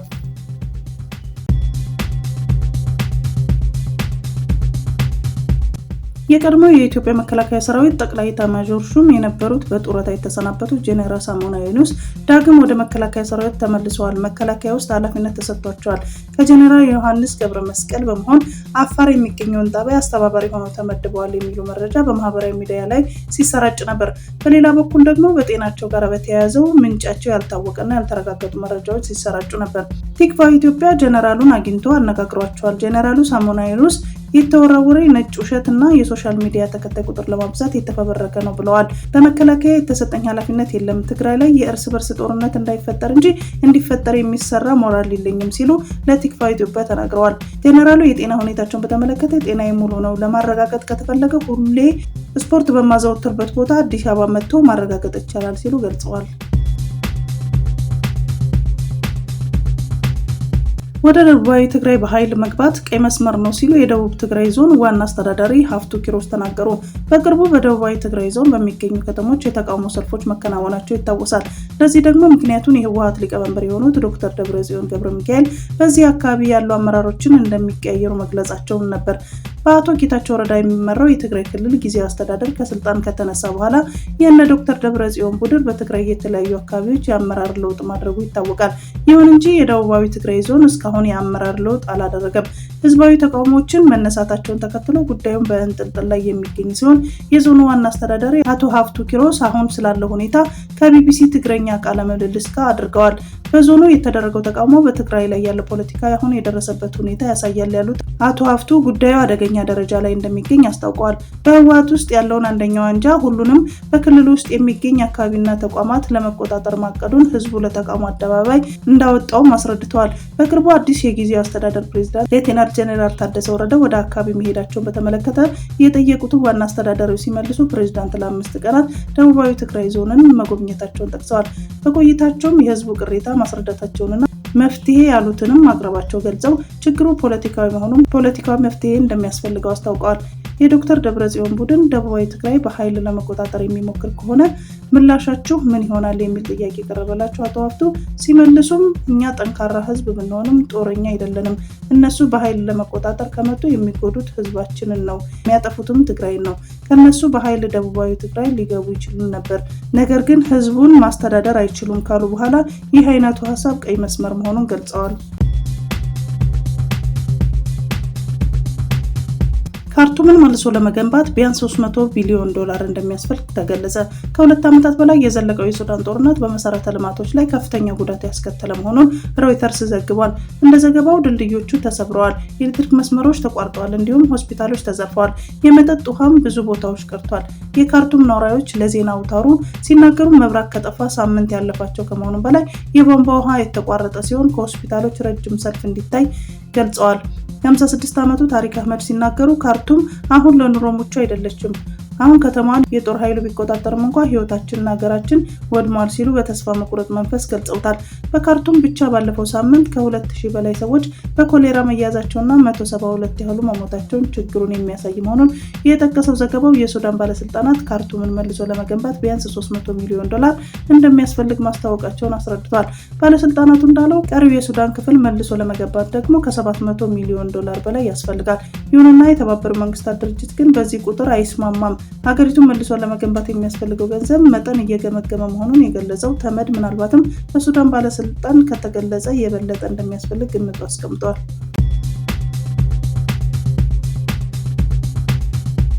የኬንያው ፕሬዝዳንት ሩቶ ለተፈጠረው ዲፕሎማሲያዊ ውጥረት ታንዛኒያና ኡጋንዳ ይቅርታ ጠየቁ። የኬንያው ፕሬዝዳንት ዊሊያም ሩቶ በብሔራዊ የጸሎት ስነ ስርዓት ላይ እንደተናገሩት በምስራቅ አፍሪካ ጎረቤቶች መካከል እየተባባሰ የመጣውን ዲፕሎማሲያዊ ውዝግብ ለማርገብ በተደረገው ጥረት ለታንዛኒያና ለኡጋንዳ ህዝባዊ ይቅርታ ጠይቀዋል። በናይሮቢ ሳፋሪ ፓርክ ሆቴል በተካሄደው ዝግጅት ላይ ሩቶ የኬንያና የኡጋንዳ አክቲቪስቶችን ከታንዛኒያ በማባረራቸው ምክንያት የተፈጠረ አለመግባባትና የሁለቱ ሀገራት የህግ አውጪዎች በፓርላማ ስብሰባዎች መካከል የጦፈ ውይይት አድርገዋል። ሩቶ ከታንዛኒያ የመጡት ጎረቤቶቻችን በምንም አይነት መንገድ የበደሉንን ከሆነ ይቅር በሉን፣ ከኡጋንዳ የመጡ ጓደኞቻችን ኬንያውያን ያደረጉት ትክክል ያልሆነ ነገር ካለ ይቅርታ መጠየቅ እንፈልጋለን ብለዋል። ለልጆቻችን የተሳሳተ እርምጃ ካለ ይቅርታ እንጠይቃለን ሲሉ ተደምጠዋል። ሀገሮቻችን ታላቅ የሚያደርግ ግንኙነት መፍጠር እንፈልጋለን ሲሉ አክለዋል። የፕሬዝዳንቱ አስተያየት የአንድ ሳምንት ዲፕሎማሲያዊ ውጥረቶችን ተከትሎ የተሰማ ነው። በሜይ 18 የቀድሞ የኬንያ የፍትህ ሚኒስትርና የ2022 ፕሬዝዳንታዊ እጩ ራይላ ኦዲንጋ ተወዳዳሪ ማርታ ካሩዋ ተይዘው ከጁሊየስ ኔሬሬ ዓለም አቀፍ አየር ማረፊያ ዳሬ ሰላም ተባረዋል። የተቃዋሚው መሪ ቱንዱ ሊሱን በአገር ገደት ችሎት ለመደገፍ ከጠበቃ ግሎሪያ ኪማኒና ሊን ኒጉጊ ጋር በመሆን ወደ ታንዛኒያ ተጉዘው ነበር። በመንግስቱ የቀድሞ የኬንያ ዋና ዳኛ ዊሊ ሙታንጋና አክቲቪስቶች ሃኒፍ አዳም እና ሁሴን ካሊድ በተመሳሳይ ሁኔታ ተይዘው ከሀገር ተባረሩ። የታንዛኒያ ባለስልጣን የታንዛኒያ ተቃዋሚ መሪን የፍርድ ሂደት ለማየት የመጡት ኬንያዊ አክቲቪስት ቦኒፌስ ሙዋንጊን እና ዩጋንዳዊ ጋዜጠኛ አጋዘራቱ ኃይርን አስረው ከአገራቸው አስወጥተዋል። ክስተቱ ከኬንያ ሲቪል ማህበረሰብና ህግ አውጪዎች ከፍተኛ ትችት አስከትሏል። በዚህ ምላሽ የታንዛኒያ ፓርላማ አባላት የኬንያ አክቲቪስቶች በውስጥ ጉዳያቸው ጣልቃ ገብተዋል ሲሉ ከሰዋል። በሜይ 26 በተካሄደው የፓርላማ ስብሰባ የህግ አውጪዎች ፕሬዝዳንት ሩቶ የታንዛኒያን አመራር አያከብሩም ባሉ የኬንያውያን ላይ እርምጃ እንዲወስዱ አሳስበዋል። አንዳንድ የፓርላማ አባላት የተባበሩት አክቲቪስቶች የከፋ ቅጣት ሊደርስባቸው እንደሚገባ ጠቁመዋል። የኬንያና የታንዛኒያ ህግ አውጪ በናይሮቢ በተካሄደ ብሔራዊ የጸሎት ቁርስ ላይ ጎን ለጎን በመዘመር የአንድነት ምሳሌያዊ ትርኢት ቢያሳዩም በቅርብ ጊዜ ውስጥ በሁለቱ ሀገራት መካከል ዲፕሎማሲያዊ ውጥረት ተነግሷል። በመላው ዓለም በርካታ ሰራተኞች ያሉት የተባበሩት መንግስታት ድርጅት ዩኤን የበጀቱን 20% እንዲሁም 6900 የሚሆኑ ሰራተኞችን ለመቀነስ እያጤነ ነው ሲሉ ምንጮች ነግረውኛል በማለት ስፑትኒክ ዘግቧል። የስፑትኒክ የድርጅቱ ዋና ጸሐፊ አንቶኒዮ ጉተሬስ ባለፈው መጋቢት ወር ወጪ ለመቀነስና ስራዎችን ለማሳለጥ ያለመውን UN80 ኢኒሼቲቭ ይፋ ማድረጋቸውን አስታውቋል። በኢትዮጵያ ውስጥ በርካታ የተባበሩት መንግስታት ድርጅት ሰራተኞች እንደሚገኙ ይታወቃል። ቅነሳው እነርሱን ይመለከታል አይመለከትም የታወቀ ነገር የለም። በአዲስ አበባ የሚገኙ የመናዊ ስደተኞች በUNHCR ጽሕፈት ቤት ደጃፍ ተቃውሞ ሰልፍ አደረጉ። የመናውያን እንደገለጹት የተቃውሞ ሰልፍ ለማድረግ የተገደዱት የሚሰጣቸው ወርሃዊ ድጎማ በመዘግየቱ ነው። ይሁንና ሰልፋቸውን ሳያጠናቅቁ በኢትዮጵያ የጸጥታ ኃይሎች እንዲበተኑ መደረጋቸውን አስታውቋል።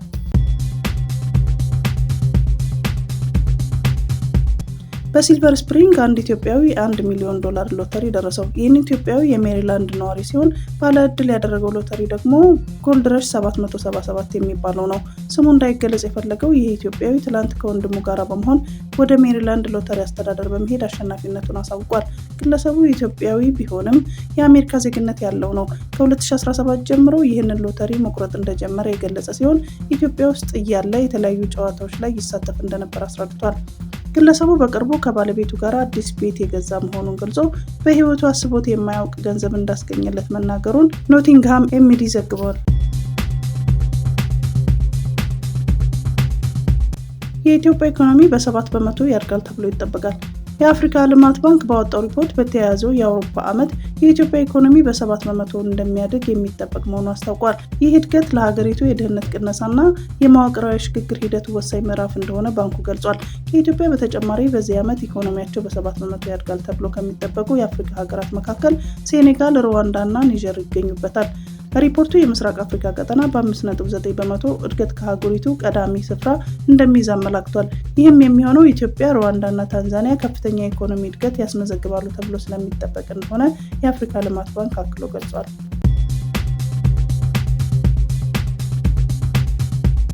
ህንድ ከጥር ወር ጀምሮ ከ1000 በላይ ዜጎቿ ከአሜሪካ መባረራቸውን አስታወቀች። ከጥር ወር ጀምሮ ከ1000 የሚበልጡ ህንዳውያን ከዩናይትድ ስቴትስ ተመልሰው ወይም ተባረዋል ሲል የህንድ የውጭ ጉዳይ ሚኒስቴር ገልጿል። የሚኒስቴሩ ቃል አቀባይ እንዳሉት 62 በመቶ የሚሆኑት ተጨማሪ ዝርዝር መረጃን ሳይሰጡ በንግድ በረራዎች ተሳፍረው ወደ ህንድ መጥተዋል። ይህ የሆነው ፕሬዚዳንት ዶናልድ ትራምፕ ህጋዊ ሰነድ የሌላቸውና ወደ አሜሪካ በሚገቡ ስደተኞች ላይ የከፈቱት ዘመቻን ተከትሎ ነው። ትራምፕ ቀደም ሲል ህንድ በህገወጥ ስደተኞች ላይ ትክክለኛውን ነገር ታደርጋለች ብለዋል። ከየካቲት ወር ዩናይትድ ስቴትስ ከ100 በላይ ህንዳውያንን በአሜሪካ ወታደራዊ በረራ ከሀገሯ ስታስወጣ የነበረች ሲሆን የተወሰኑት ደግሞ ታስረው መመለሳቸውን ዘገባዎች ጠቁመዋል። በስደት ጉዳዮች ላይ በህንድና በዩናይትድ ስቴትስ መካከል የቅርብ ትብብር አለን ሲሉ ጄስዋል በሚኒስትሩ ሳምንታዊ መግለጫ ላይ ገልጸው ህንድ መልሳ ዜጎቿን ከመረከቧ በፊት ማንነታቸውን ታረጋግጣለች ብለዋል። በአጠቃላይ ዩናይትድ ስቴትስ ወደ 18000 የሚጠጉ የህንድ ዜጎችን በህገወጥ መንገድ ወደ ሀገር ውስጥ ገብተዋል ስትል አስታውቃለች።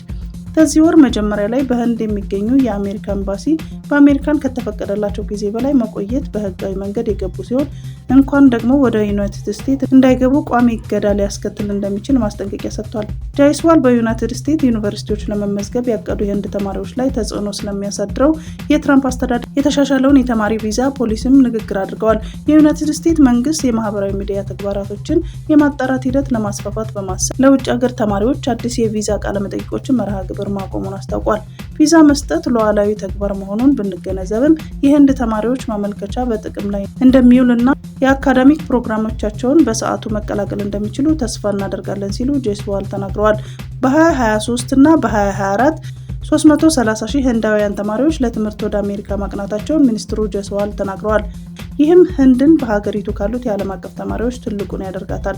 ሐሙስ ዕለት በወጣው መግለጫ መሰረት አዲሱን የቪዛ ፖሊሲዋን በማስፋት ዩናይትድ ስቴትስ ከቻይና እና ኮሚኒስት ፓርቲ ጋር ግንኙነት ያላቸውን ወይንም ወሳኝ በሆኑ መስኮች የሚማሩትን ጨምሮ ለቻይናና ተማሪዎች ቪዛን በከፍተኛ ሁኔታ ለመሰረዝ እየሰራች መሆኑን አስታውቃለች።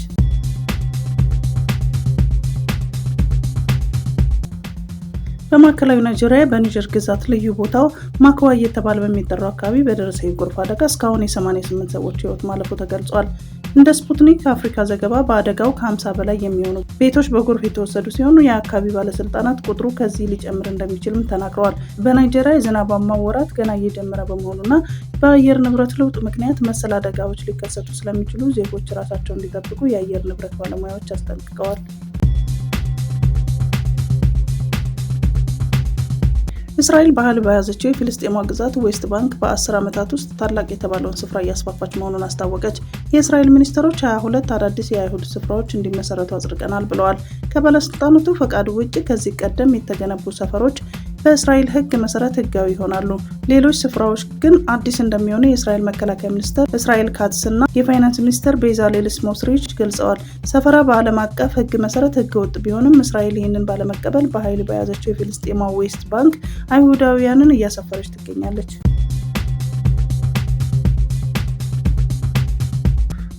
ኤንጂኦዎች በለንደን የኤርትራ ኤምባሲ ዓመታዊ ተቃውሟቸውን አደረጉ።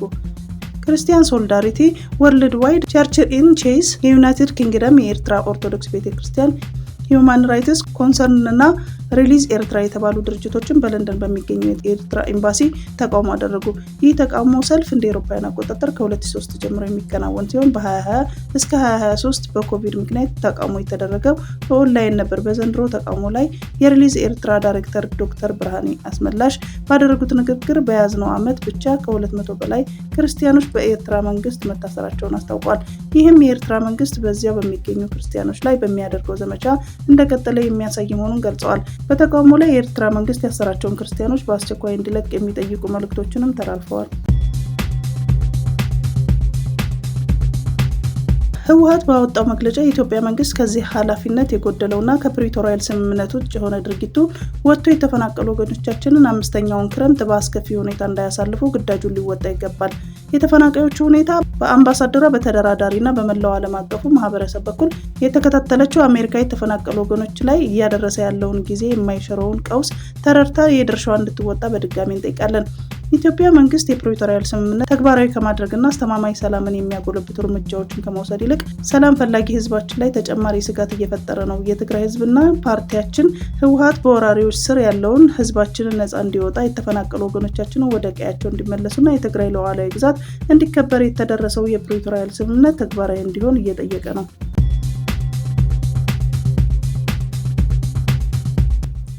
602ኛውን ቀን የያዘው የእስራኤልና ሐማስ ጦርነት የሚገታና በጋዛ ለ60 ቀናት የሚቆይ የተኩስ አቁም እቅድ በአሜሪካ በኩል ቀርቧል። የአሜሪካ ፕሬዝዳንት ዶናልድ ትራምፕ እና አደራዳሪዎቹ ግብጽና ኳታር ድጋፍ ሰጥተውታል የተባለው የተኩስ አቁም እቅድ በጋዛ ሰብአዊ ድጋፍ የሚገባበትን መንገድ የሚያሻሽሉ ሀሳቦችንም አካቷል ተብሏል። ሮይተርስ ሰነዱን መመልከቱን ጠቅሶ ባወጣው ዘገባ በ60 ቀናቱ ተኩስ አቁም የመጀመሪያ ሳምንት 28 በህይወት ያሉና የሞቱ እስራኤላውያን ታጋቾችና አስክሬኖች ከጋዛ እንዲወጡ ይደረጋል ይላል። በምትኩ እስራኤል 1238 ፍልስጤማውያን እስረኞችና የ180 ፍልስጤማውያን እስረኞችን አስክሬኖች እንደምታስረክብ ተጠቅሷል። ሐማስ ቀሪዎቹ 30 ታጋቾች ዘላቂ የተኩስ አቁም ስምምነት ከተደረሰ በኋላ እንደሚለቅ የሚጠቁሙ የተኩስ አቁም ምክረ ሀሳብ ሰነድ እስራኤል በጋዛ ወታደራዊ እንቅስቃሴዋ በሂደት ትቀንሳለች ይላል። ሰብአዊ ድጋፎችም በመንግስታቱ ድርጅት፣ በቀይ መስቀል ማህበርና በሌሎች ስምምነት በሚደርስባቸው ተቋማት በኩል እንደሚከናወንም ነው ሰነዱ የሚጠቁመው። ዋይት ሀውስ ትናንትና ባወጣው መግለጫ እስራኤል በትራምፕ የመካከለኛ ምስራቅ ልዩ መልእክተኛ ስቲቭ ዊትኮፍ በኩል የቀረበው የተኩስ አቁም እቅድ እንደምትቀበለው ማስታወቋን ገልጿል። የጠቅላይ ሚኒስትር ቤንያሚን ኔታንያሁ ጽሕፈት ቤትም እስራኤል የተኩስ አቁም እቅዱን መቀበሏን ለታጋች ቤተሰቦች በይፋ መናገራቸውን የእስራኤል መገናኛ ብዙሃን አስነብበዋል። የፍልስጤም ሐማስ በበኩሉ የተኩስ አቁም እቅዱ የህዝባችን ፍትሐዊና ህጋዊ ጥያቄን አይመልስም፣ የእስራኤልን የወረራ ፍላጎት የሚያጠናክር ነው በሚል ውድቅ አድርጎታል። ይሁን እንጂ ሐማስ አዲሱን የ60 ቀናት ተኩስ አቁም ምክረ ሀሳብ በዝርዝር በማጥናት የመጨረሻ ውሳኔውን እንደሚያሳውቅ የቡድኑ ከፍተኛ አመራር ባሰም ናይም ተናግረዋል።